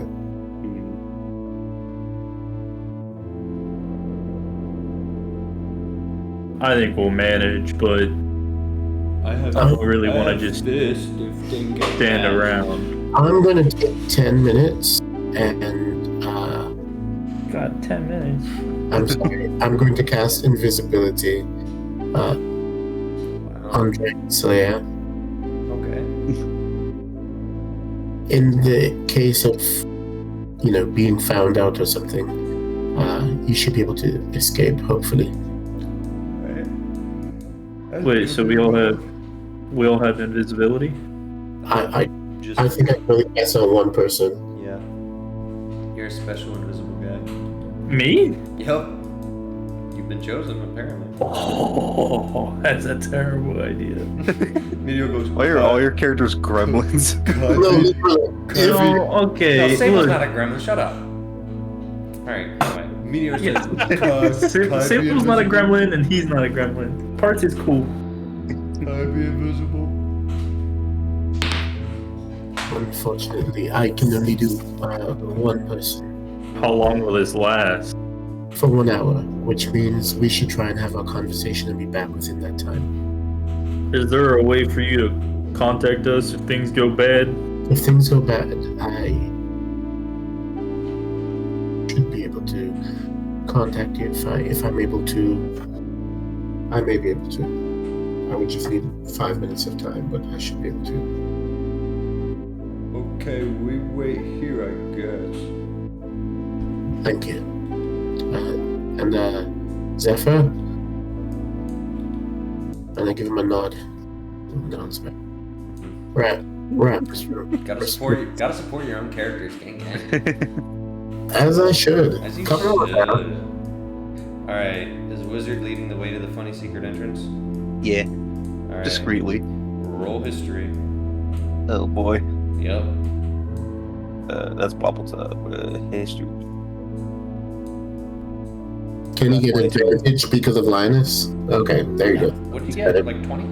22. You were watching the old man. He was fiddling around. He finally put his done. You're like, yes, that's done. You push it, boom, door opens. Part of you was like, nah, maybe it won't work. Nah, it worked. So, easy. Up the staircase, out of the rock, and you're back on the upper terrace. Because this was being guarded by the Summer Eladrin, and now the palace, the residence, whatever you want to call it, is right above you. You're officially in Fall Eladrin territory. Wow. Alright, you walking in the front door? Yeah. Okay. Who's leading? Wizard still? Yeah. Alright. Walking He through knows the way. front door, the Duke is pacing around the table. It seems like you walk in mid-conversation. All you catch from the Duke is not enough information. Just, our guests have returned with more guests. This is good. Hello, welcome all. How are you all doing today? Pretty good? Yes. I brought my friend. Excellent. I am the Duke. Pleased to meet you all. The Fall Wizard steps up and says, Bird of War, and maybe an unknown? Yes, please forgive the Fall Wizard. He sees only in prophecies. As your friends may have informed you, it is up for debate the nature of your arrival here. I hope to be able to assist you in any way I can, though. Please, come sit. We've been preparing the meal as best we can. Alright. Before please if I may, Oh, yes. we don't have much time. I'm sorry. Yes. What is it you need? About this prophecy. Yes. Do you recall it enough? Can you repeat it? I cannot. I was not witness when it was given. I was. Yet it was not given into our hands. The Summer Eladrin took the only scrolls of the prophecy. But I heard it straight from the lips of the prophets of spring. I was much...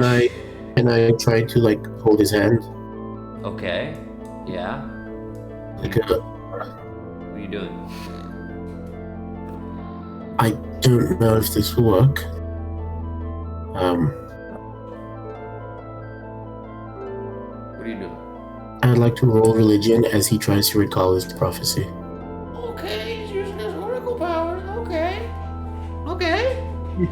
Roll with advantage. The DM is pleased with your decision.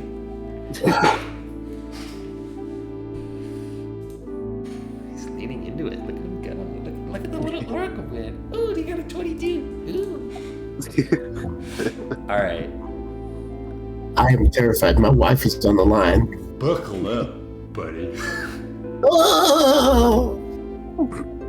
You are taken back 400 years ago. You're a young boy. You see yourself like out of body. It's clearly the wizard. His features grown sharper, his skin has sagged a bit. But he's a young, optimistic fall Eladrin in the Citadel, much the same as it is today, though not quite in the same state of ruin. You're in the central square. In the center of the square, standing on top of the fallen arch, wrapped by vines, is what you assume to be a prophet of spring. And the prophet of spring is speaking to a great group of people, among which you are simply one of them. Now, the prophet begins speaking. Woe to you, O Citadel, for you have drawn an ancient evil with your folly. It sits at your door waiting to devour you. It crouches in your deepest chambers, stealing away that which could have saved you. Your fear has consumed you. Your worry has eaten you alive. Now stands before you the judgment of the Creator. Listen to what I have to say. For 400 times this curse of death shall rest upon you. For 400 times you shall forget that which oppresses you. Your government will quarrel aimlessly. Your kings shall hide the truth. You will rest in the ruins of the city. Your minds will be given away. You will stray from the truth given you. It will be hidden and locked away. Like the evil that seals the library, you will not be aware of it.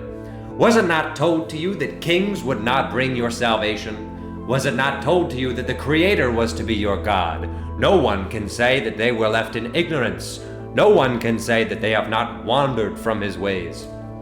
At this time, since he's begun and a crowd has been notably gathered, a summer Eladrin you see in the corner of your eye scowls and immediately starts sprinting to the back and running up the stairs. The prophet continues. Yet in the time of famine and death, let the prophets of the Creator be blessed. Let them walk the streets and proclaim the truth. Let them be untouched by the hands of sinners who cower in fear of what they have to say. For the Creator declares to you now, you have rejected me, O Citadel, and in your rejection I grant you a new God. His heart matches that of yours, and he shall have dominion over you for 400 times. Yet let no man say I did not provide a way out, for to you I gave the prophets of spring, who spoke truth in the streets and were shamed. Yet you did not listen. You turned your hearts from me. So to you I send another, one who will do my will. Before 400 times have passed, none will have risen. No elf will have listened to my word. From outside your gates I will bring an elf to save you. From beyond your streets one will come as my warrior. His hair is that of a lion's, and his eyes are like topaz. His strength that of a giant, and his season is like the ocean waves. His father will know the truth before his death, and he will rise like a beacon unto you.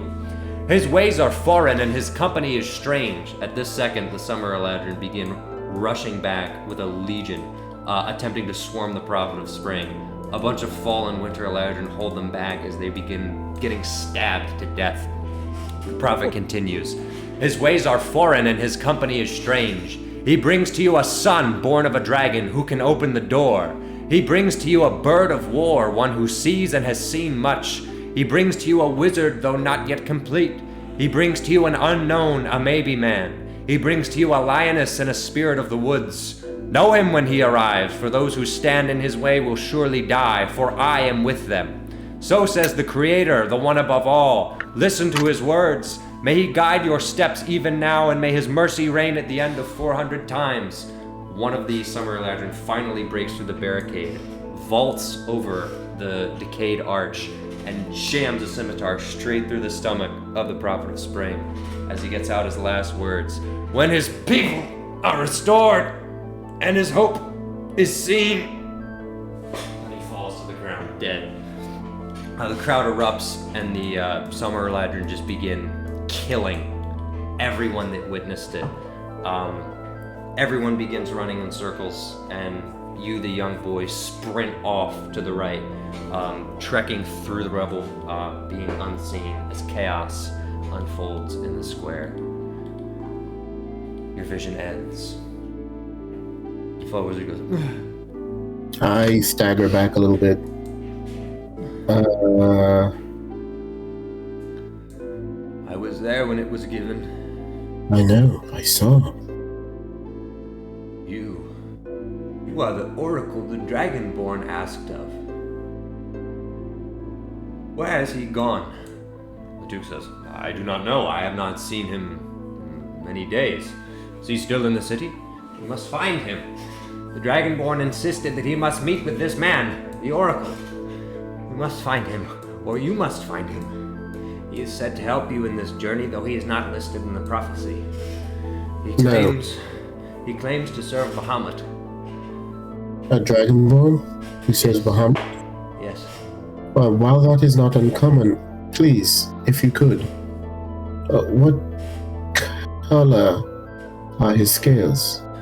I could not say. Perhaps reddish bronze. I am not certain. I have Reddish. seen no Dragonborn in my time. He was not black nor silver, the only dragons of which I have encountered. I will say, while I am not a prophet of spring, I am indeed something of an oracle, and I look around at the people I have with me, and I say, wizard, lioness, bird, letter-blue.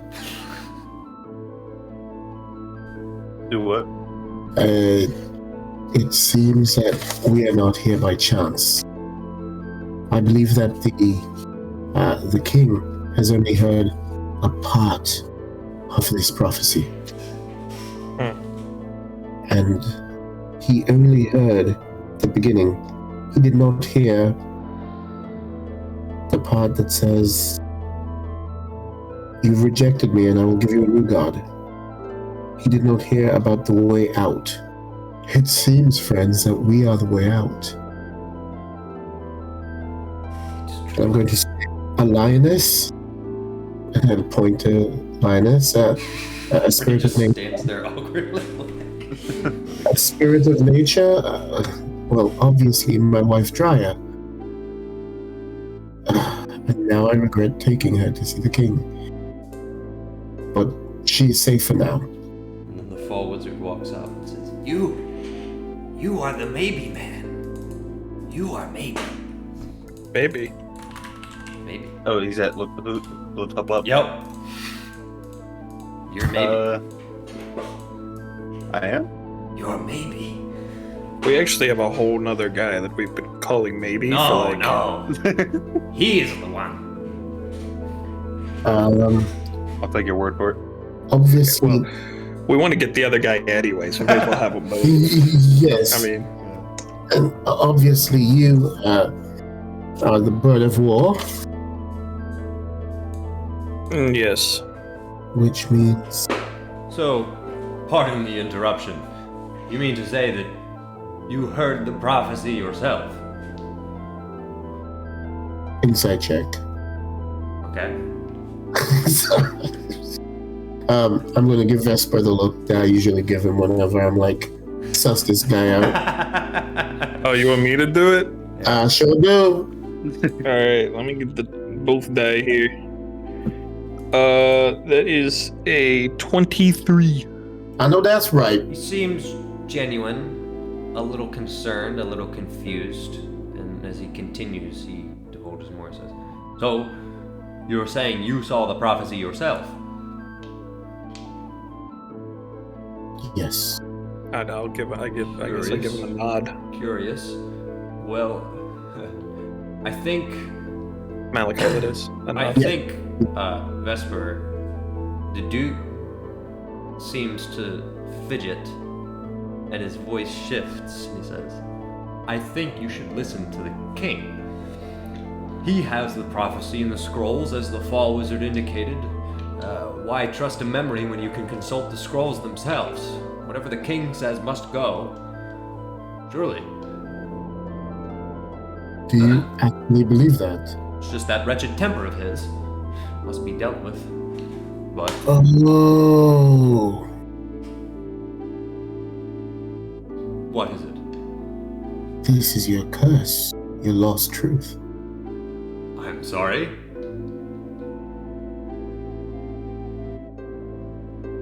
What are you implying? Nothing. It was just a thought. Forgive me, I'm new here and I don't know very much. You are correct. Consult the king if you haven't already. I know your friends had a run-in with him. Yes. Difficult to reason with, but He can be, yes. yes, indeed. I'm confident that if we can just talk this matter out, everything can be resolved. No blood needs to be shed. I am certain you're absolutely correct. I just realized the Blobtub could not understand the Fall Wizard. Nah, he cast comprehend. Okay, Yeah. okay. I'll give it to you. Yeah, don't worry about it. Yeah. The DM didn't forget. For the fall wizard, do we get the vibe that he is like forgetting things too? You haven't witnessed that personally. Okay. Fall wizard. Yes. As one of the only people who has seen the actual prophecy,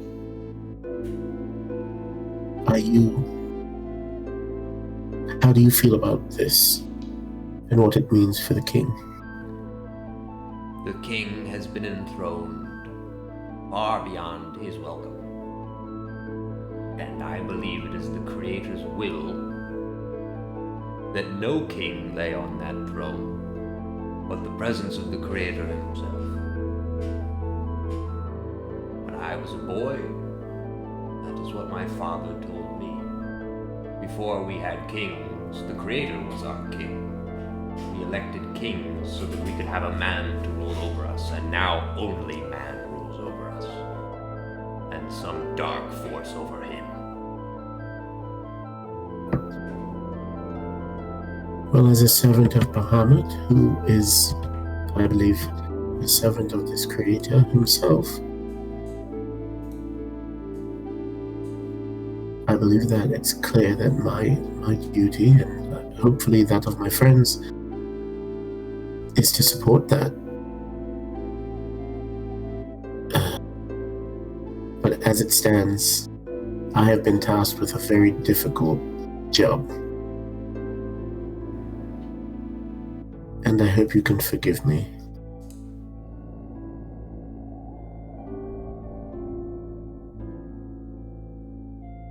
And I'm gonna turn and leave. Okay. Oh. Okay. I was like, he's gonna cut his head off. He's gonna cut his head off. No, because evil arc. DM panic noises.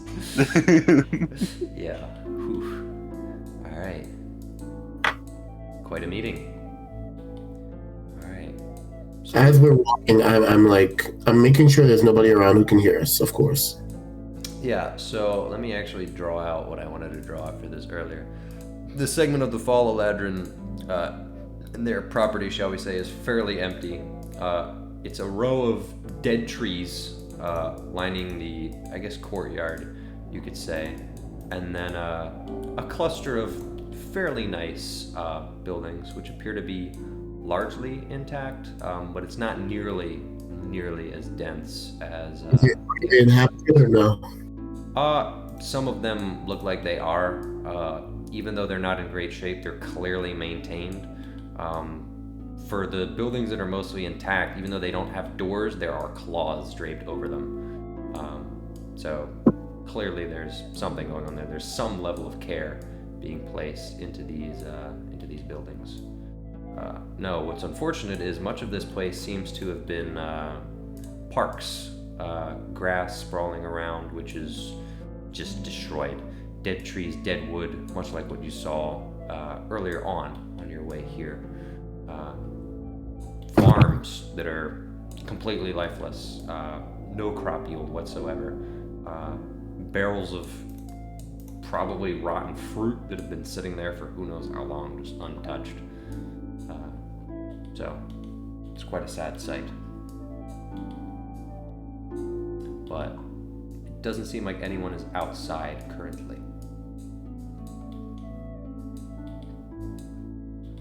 So, do that as well. Well, I'm just gonna cast message as I go, Okay. and just I'm like firing it off, filling everybody in one at a time. So it seems that the person who is supposed to liberate them, we aren't the actual liberators. We are supposed to support the actual liberator, and that is Frizz. I believe. It says an elf. It would be. Yeah, it says the way out. An elf. His father will know the truth before his death. It sounds very much like Frizz's father.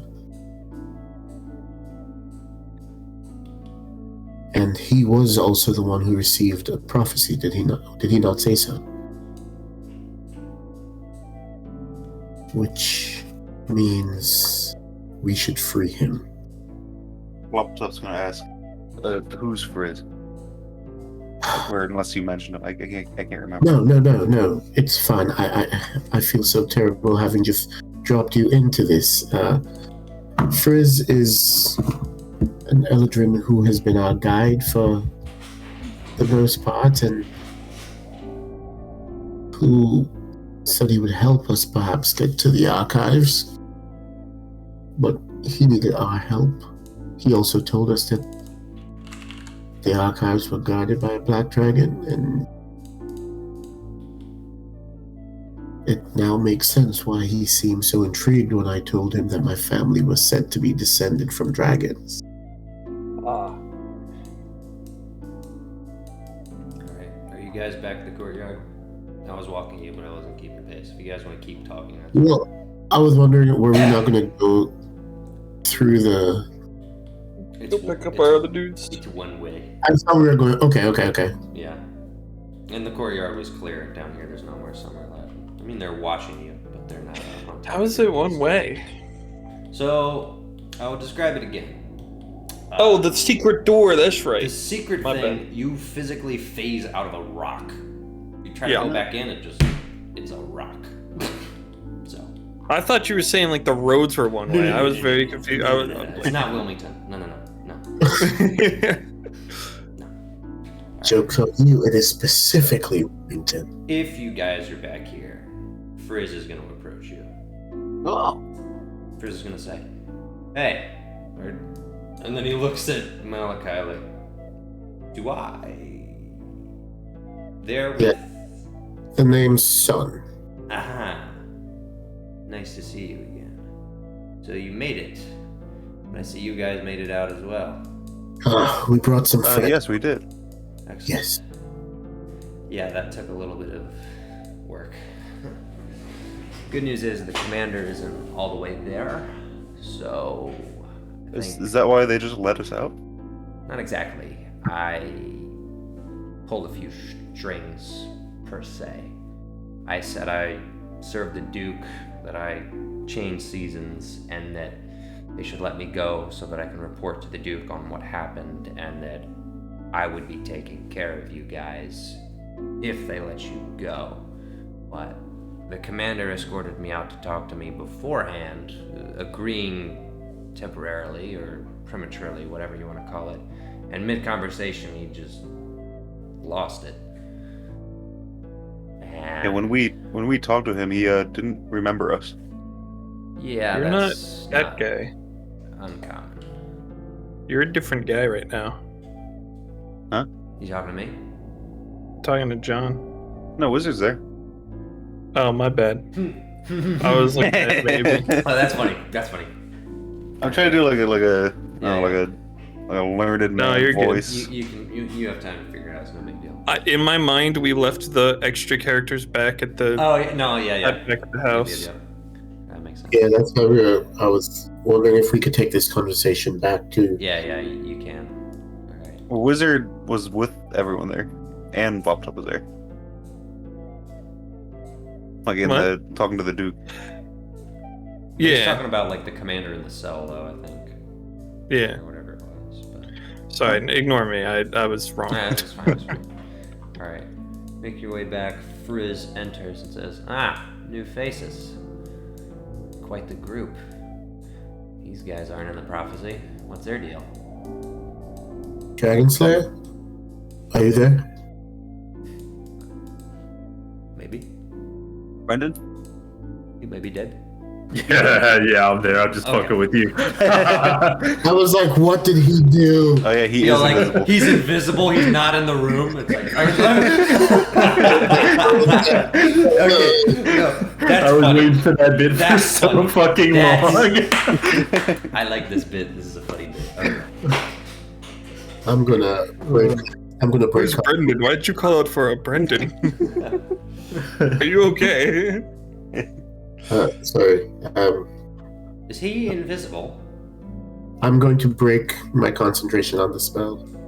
Oh, Oh man.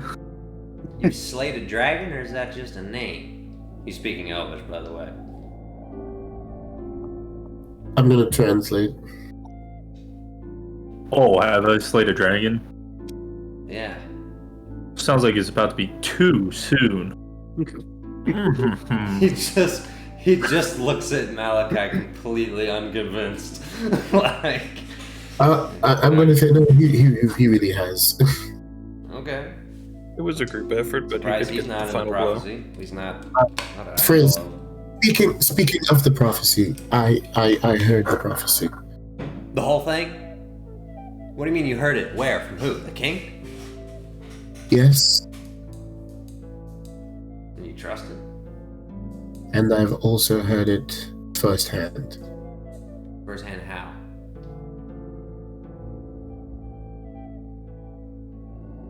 And how? I had a bit of a prophecy myself. Ah. Nice.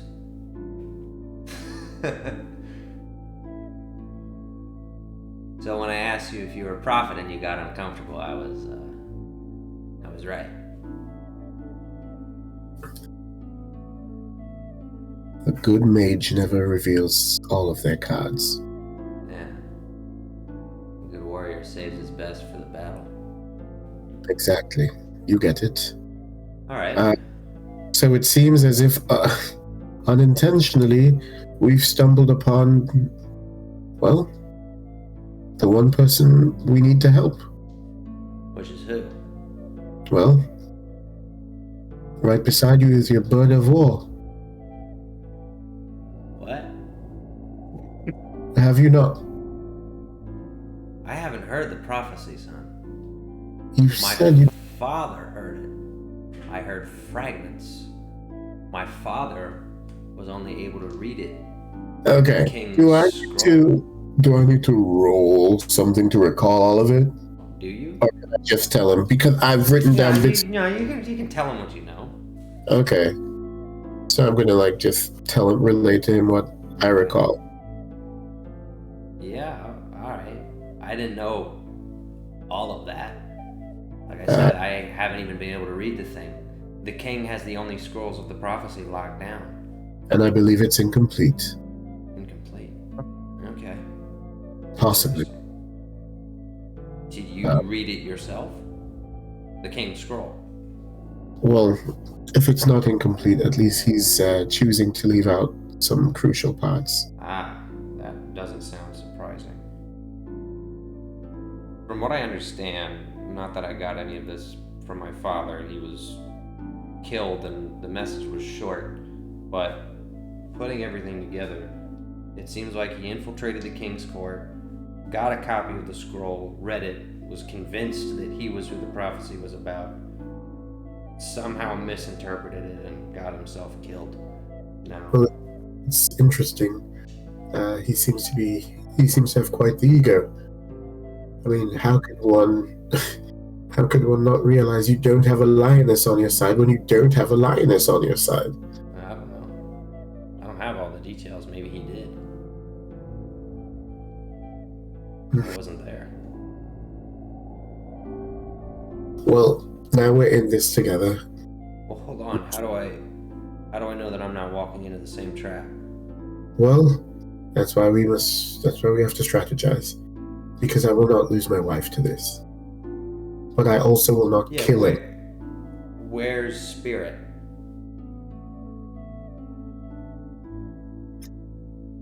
Yeah. She's not. In his Bubblepup's gonna speak up. In his infinite wisdom, he apparently took her to the king. Why would you do that? I'm gonna look at Bloppletop. I'm gonna be like, that's a little harsh, but it's true. It is what happened. I needed a bargaining chip. You bargained your wife. I did not think. What a honeymoon. No, we our plan. I told him that we had come with the intention of helping to heal the land. I did not think that he would capture her. I did not know what to expect. I am sorry. Guess I can't say I know either. Haven't met the guy myself. Okay. He seems quite powerful, and seems he. Yeah, he is.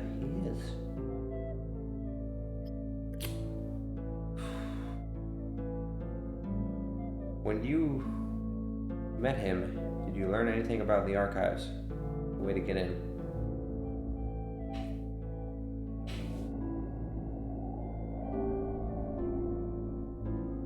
Did you? Anything at all? The prophecy says that I have the key, and I know he said that it is guarded by evil. If you have the key, what's to stop us from opening it right now? I don't know that I have the key. That's You just said you have the key, according to the the prophecy. prophecy says I have the key. What's the key? A physical key? Don't know. I'm looking through my bag as we speak. Okay. Did you recount the whole prophecy to us? I didn't. I guess I was like trying to like tell you as we traveled. I just don't have everything, like me personally. Because there was a part in there about the library being guarded by evil or something like that. I did tell you guys that part. All right. Because we were talking about if that could be the Black Dragon.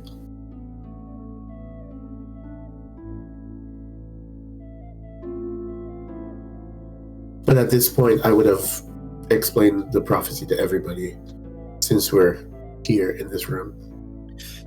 Do you have a would pen be. and paper, Malachi? Does Malachi have a pen and paper, or John? 'Cause- Malachi. Does Malachi Oh, he have a should pen and have. He got paper instead. paper? Go ahead and try to transcribe it if you would like. Yeah. That might be for the best. If you've already in character probably written a bunch of stuff down. Yeah. He does have like his notebook that he writes everything in. Okay. Go ahead. Roll a history check. Oh God, why would you do this to me? For fun. It's a 10. Alright. You honed in on specific parts, and what you remember that is echoing in your head is that second half, which is spoken from the voice of the creator. The first half is a little blurrier. How am I gonna do this?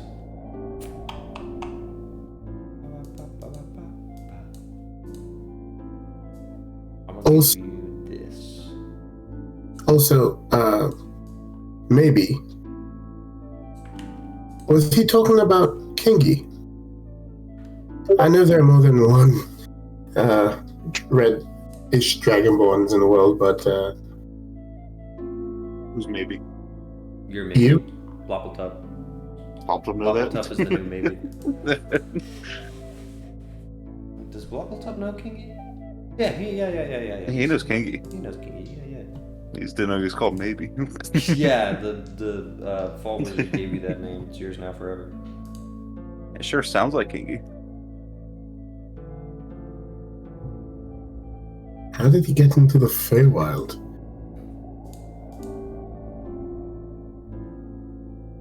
It's a fantastic question.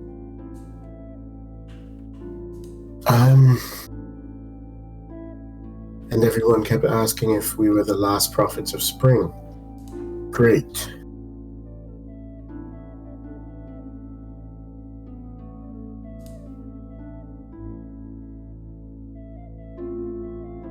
So far as I understand, the prophets of spring were the first to bring the prophecy and continued to speak against the king, but the last one was 100 years ago. Maybe more.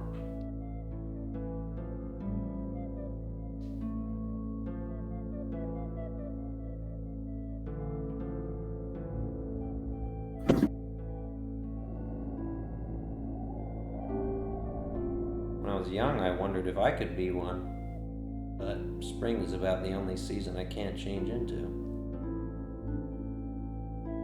What's so special about the spring?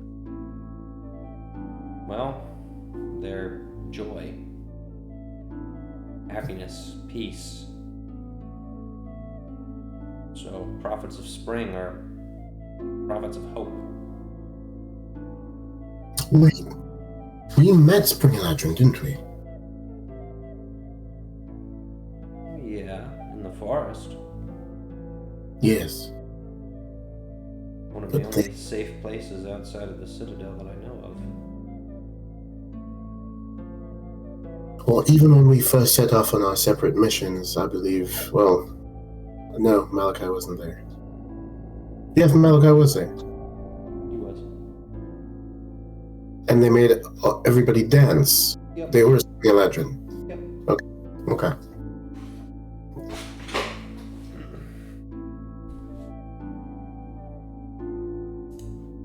Well, as it stands right now, I've been tasked with decapitating the Fall Wizard and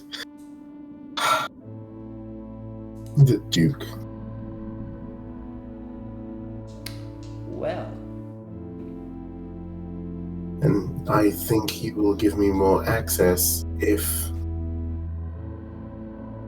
I can provide him with the head of them.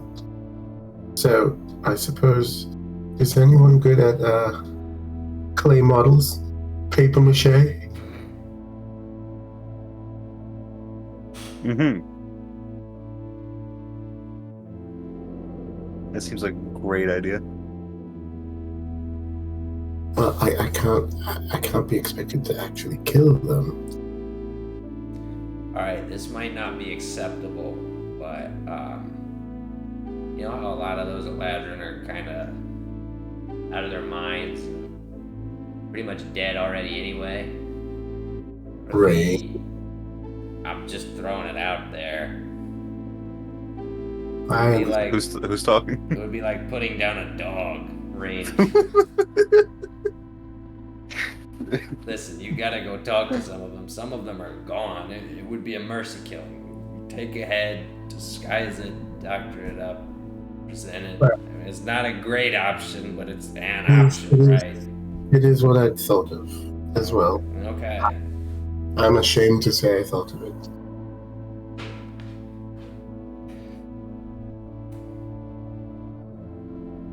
Well, he did say he wants to see their heads. He didn't say separated from their bodies.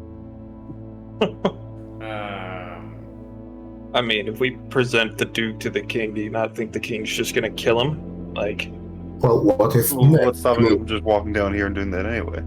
political thing. Well, yes, what if he thought he was dead and we just bring the body?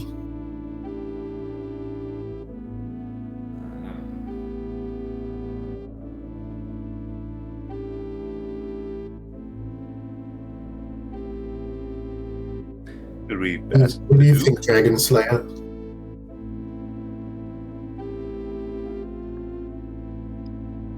parts? Parts. Well, what? My bad, I zoned out. Seriously. What was the question? We're trying to figure out a way to... If I'm supposed to bring the head of these people, he never said he wanted to see their heads cut off of their bodies. He just said he wants to see their heads. I know what he probably means, but I'm wondering, what if we just brought the entire quote-unquote dead person? Why would we do that? A head's so much lighter. I could draw a picture. Are you a respected member of this army? Yeah. He's the Dragon Slayer. What am I, a corporal now or something? Something like that. You'll always be a private in our hearts. True. Thank you. In our hearts and in our parts. I may have to talk to my brother about that. Listen, I'm not sure which way you want to go, but if he wants a head, we bring the head. That's how it goes in the army. Yeah, I don't know. Is that true? I don't Your brother know runs if a tight we really ship. should be getting ourselves involved with all of this. Well, we Some had of to it now, is right? Too late. They have Dryad. Yeah. I mean, we... Unless we send Bird in to go get her. Son, how did you disguise yourself? As a spring eladrin? No, how did you do it?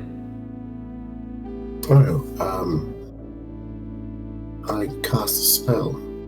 Disguise self. Can you disguise one of us as the Duke? Or yourself? We could try to find our shapeshifter. Huh, yeah. Maybe I should get on that. I have a question. Is it possible, now, I'm just spitballing here.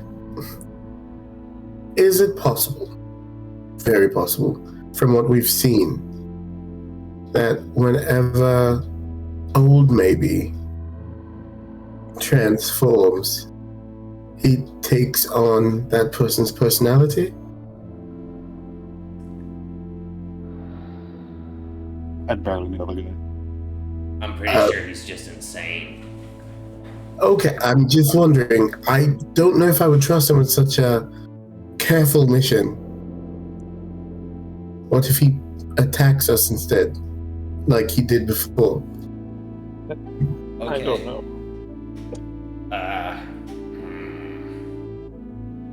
Okay, hear me out. We get maybe to shapeshift into the Duke, and then, just...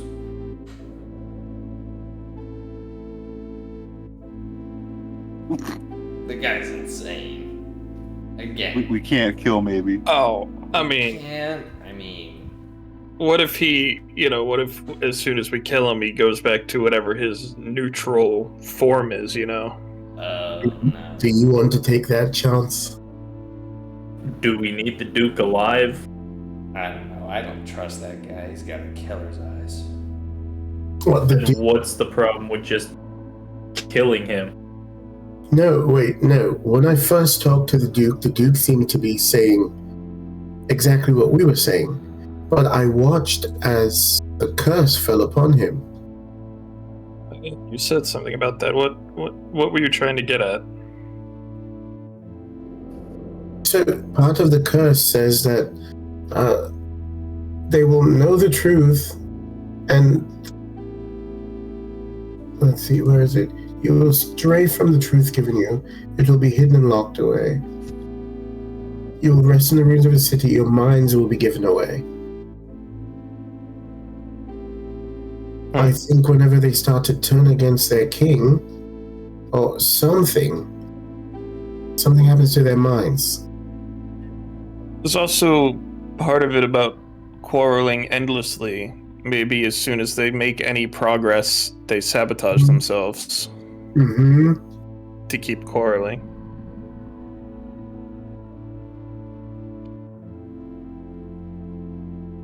Yes, exactly.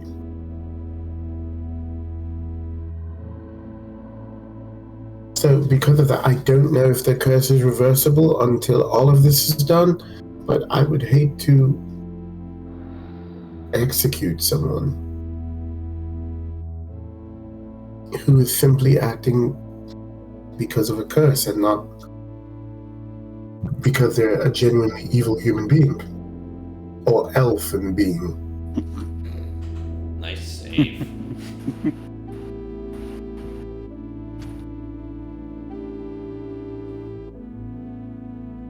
I'm out of ideas, so Mercy, kill random elf. Kill maybe. Are there any other ideas on the table? That's all I got. Well, the other option, we kill the king. Yeah. Why would we do that? Why not? He's Who would rule? The Duke? Do we need to? I mean, do we? Are we gonna come back here? Do we care? I just They're all want, dying anyway. There's no food. I we mean, just need to get out of. We just need to get our things out of the archives, and that's what I was saying. Why? I don't know if we need to involve ourselves in this. Let's just get Dryad, get what we need from the archives, and get out of here. I thought we were helping Frizz. I have the feeling we're not getting dry without killing somebody. What's the problem? If the goal is to get into the archives, then there's not. You have to knock over the king, whether that's killing or subduing or subverting.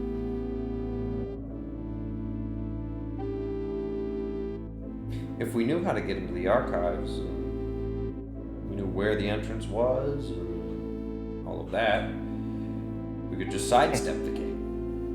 But we don't. We need more information. Without our resident investigator, it might be a little hard. Well, I may be able to gain entrance to the king's court, particularly if I were aided in a disguise. I pull out my disguise kit. Or did you mean magically? Either would work. The problem is, I think I would want to model it off of an existing guard. Well, I'm gonna like disguise myself magically as the guard who was pissing me off. Okay. I'll be like, here, I've got a model for you. Oh. Well, that might work. Why don't you just do that to me?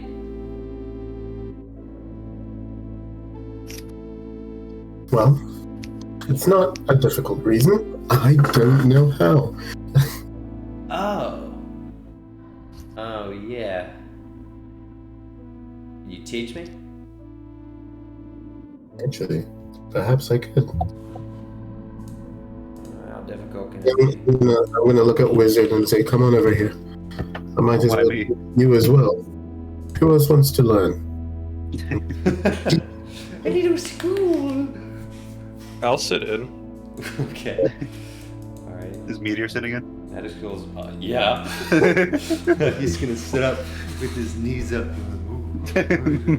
All right. Magic school is in session. 4 in today's class. Oh, and it's a first level spell? Psh, Alright, easy. Alright. Roll me Arcana, teacher. I can do this. Alright, off to a good start. Am I rolling 2? Yeah, if you want to learn. I got 14. Me too. Okay. You begin walking through the process of disguise self. It's simple in that it requires no material component, just words and motions. It gets complicated depending on who you're trying to disguise yourself as, how well you know them, etc., etc., etc. So it takes a little bit of practice, particularly because Frizz is going to have to model his disguise off of the guard that Malachi is disguised as. After a few attempts, Frizz actually succeeds, mimicking Malachi's hand motions. He disguises himself as the Summer Eladrin guard that Malachi is currently presenting himself as. And it's fairly simple for him because he can enter Summer Eladrin mode and then a few slight changes and he's there. He says, that worked pretty well. It sure did. So, if this is the plan, maybe all I need to do for now is... Did Wizard learn it? Did Meteor learn it? First of all, you know the answer to that question. Did Wizard learn it? Not quite. Not quite. Oh, were we rolling Close. Arcana to learn it? Yeah. I'll roll Arcana. Go ahead. 23. You know, 15 plus 8. you did everything right. You watched the hand motions. Maybe it's because you don't have an arcane focus, but there's no material component. So, something's off. You know what the deal is. Maybe it's because the air is anti-magic or something. You wearing the anti-magic amulet? Is it on? I would have turned it off for this. You don't know. You don't know why it's not working. You did everything right. Oh, well. Skill issue. Skill issue indeed. All right. Frizz says, "Well, I guess I'll see if I can go on a fact-finding mission. Unless you want to take it, you have the disguise as well. Could be either of us."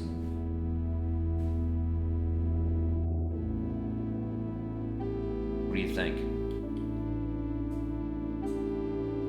I think if I get found out, it will look like I'm reneging on my promise. So I'm going alone. No, that's not what I'm saying. It may not be, but I may just have to go as myself. Or at least what he knows me as, and I'm going to switch to the Spring Eladrin again. Okay. All right. What? I don't know. I'm trying to figure out. Frizz says, "So what's the plan then?" We're still working on one, is what I'm saying. But Okay. I'm saying it makes no sense. Maybe I just need to go and tell him I've met with the Fall Wizard. Maybe I tell him that I've spoken to the Duke. I'm, cozying up to them and waiting for a chance to strike. That they were heavily guarded when I met them, and that. Based on your description of the king, sir, I don't think he's the most. He's not patient enough for that. You were telling us how he was short with you. He had a temper. I don't think he would like it if maybe he would think you were trying to stall or something. I just don't think it would work out. You're right. But what if I sent to the king?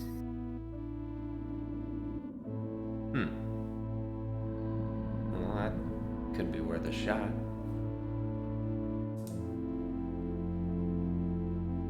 What if I said that I needed some more information? I don't even know. Why would he give you the information? He just wants you to kill these people. If you say you've met them, then he'll say, kill them. Again, very good point. I'm going to say wizard.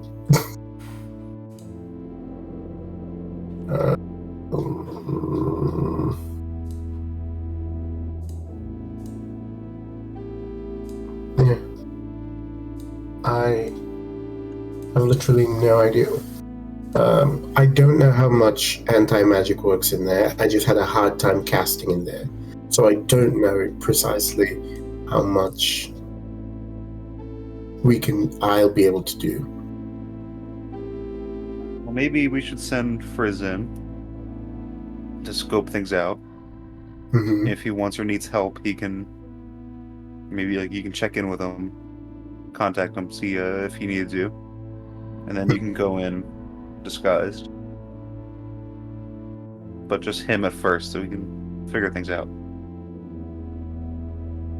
How do you feel about that, Frizz? I can work with it.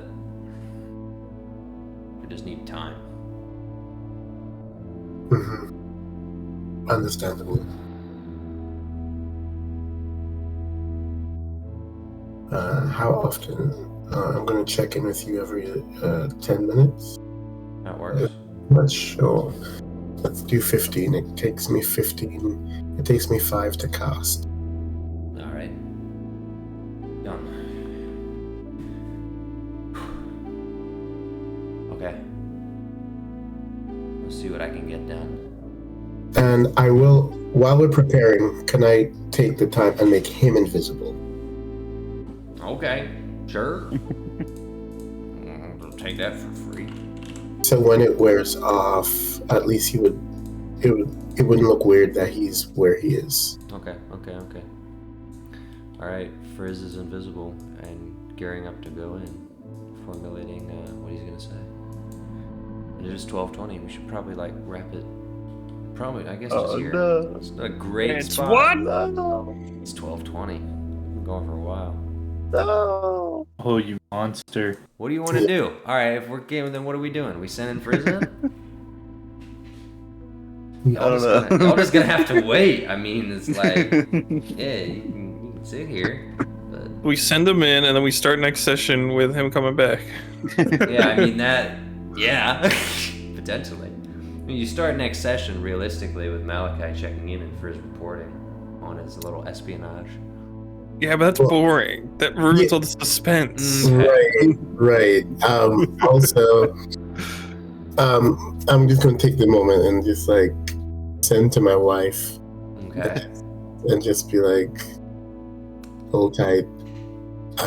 Use your casting modifier, please. D20 plus your spell, whatever modifier. What's it called? I don't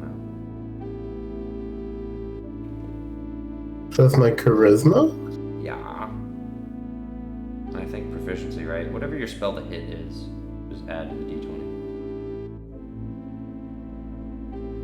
Oh, okay.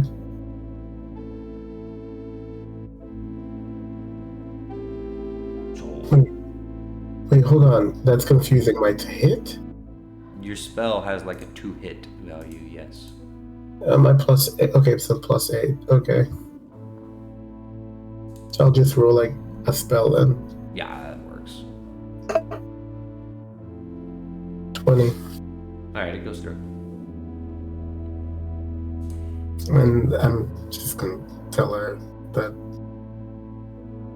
I love her, and then I'll come get her in a little bit. Mm-hmm. Just hold tight. And she's so brave. No response. Oh, she's dead. We'll go leave. No response. I mean, you know what they say about an eye for an eye. That's just, revenge. What of it? Let's get out of here. So are we ending here? Yeah. It's not a great dramatic spot, but unless you want me to throw something at you guys. I'll throw something Surprise at you. combat counter. I'll throw something. I can The pull a door combat opens counter. and we're all blinded by the radiance of the king. That frog, that frog goes back there. I can bring him up here. He can tunnel through the floor. He can be like, I'm no frog. We can throw it in there. Yeah. We'll just end with Frizz setting off to infiltrate the palace, invisible, and we'll see where we pick up in a month. Oh. Yeah. Oh no! That gonna be fun. It's such a good spot to end to. Mm-hmm. Oh, I can't believe you. Okay, do you want to keep going? I'm guessing everyone wants to keep going. I mean, you're right. It's a good place to stop, and it's after a normal stopping time. But a month. It is a month. I know. I think we're gonna call it. To be fair, if it was an extremely dramatic cliffhanger, would you feel any better about not playing for a month? No, we're ending in a lull. You know what? That should work wonders. I do kind of agree, because Ending the recording. if we went much farther, we'd be... Kingy walks through the door. Here he is. He enters and he says, "Who peed on the floor?" On the next episode. Kingied all Dragon... over the place.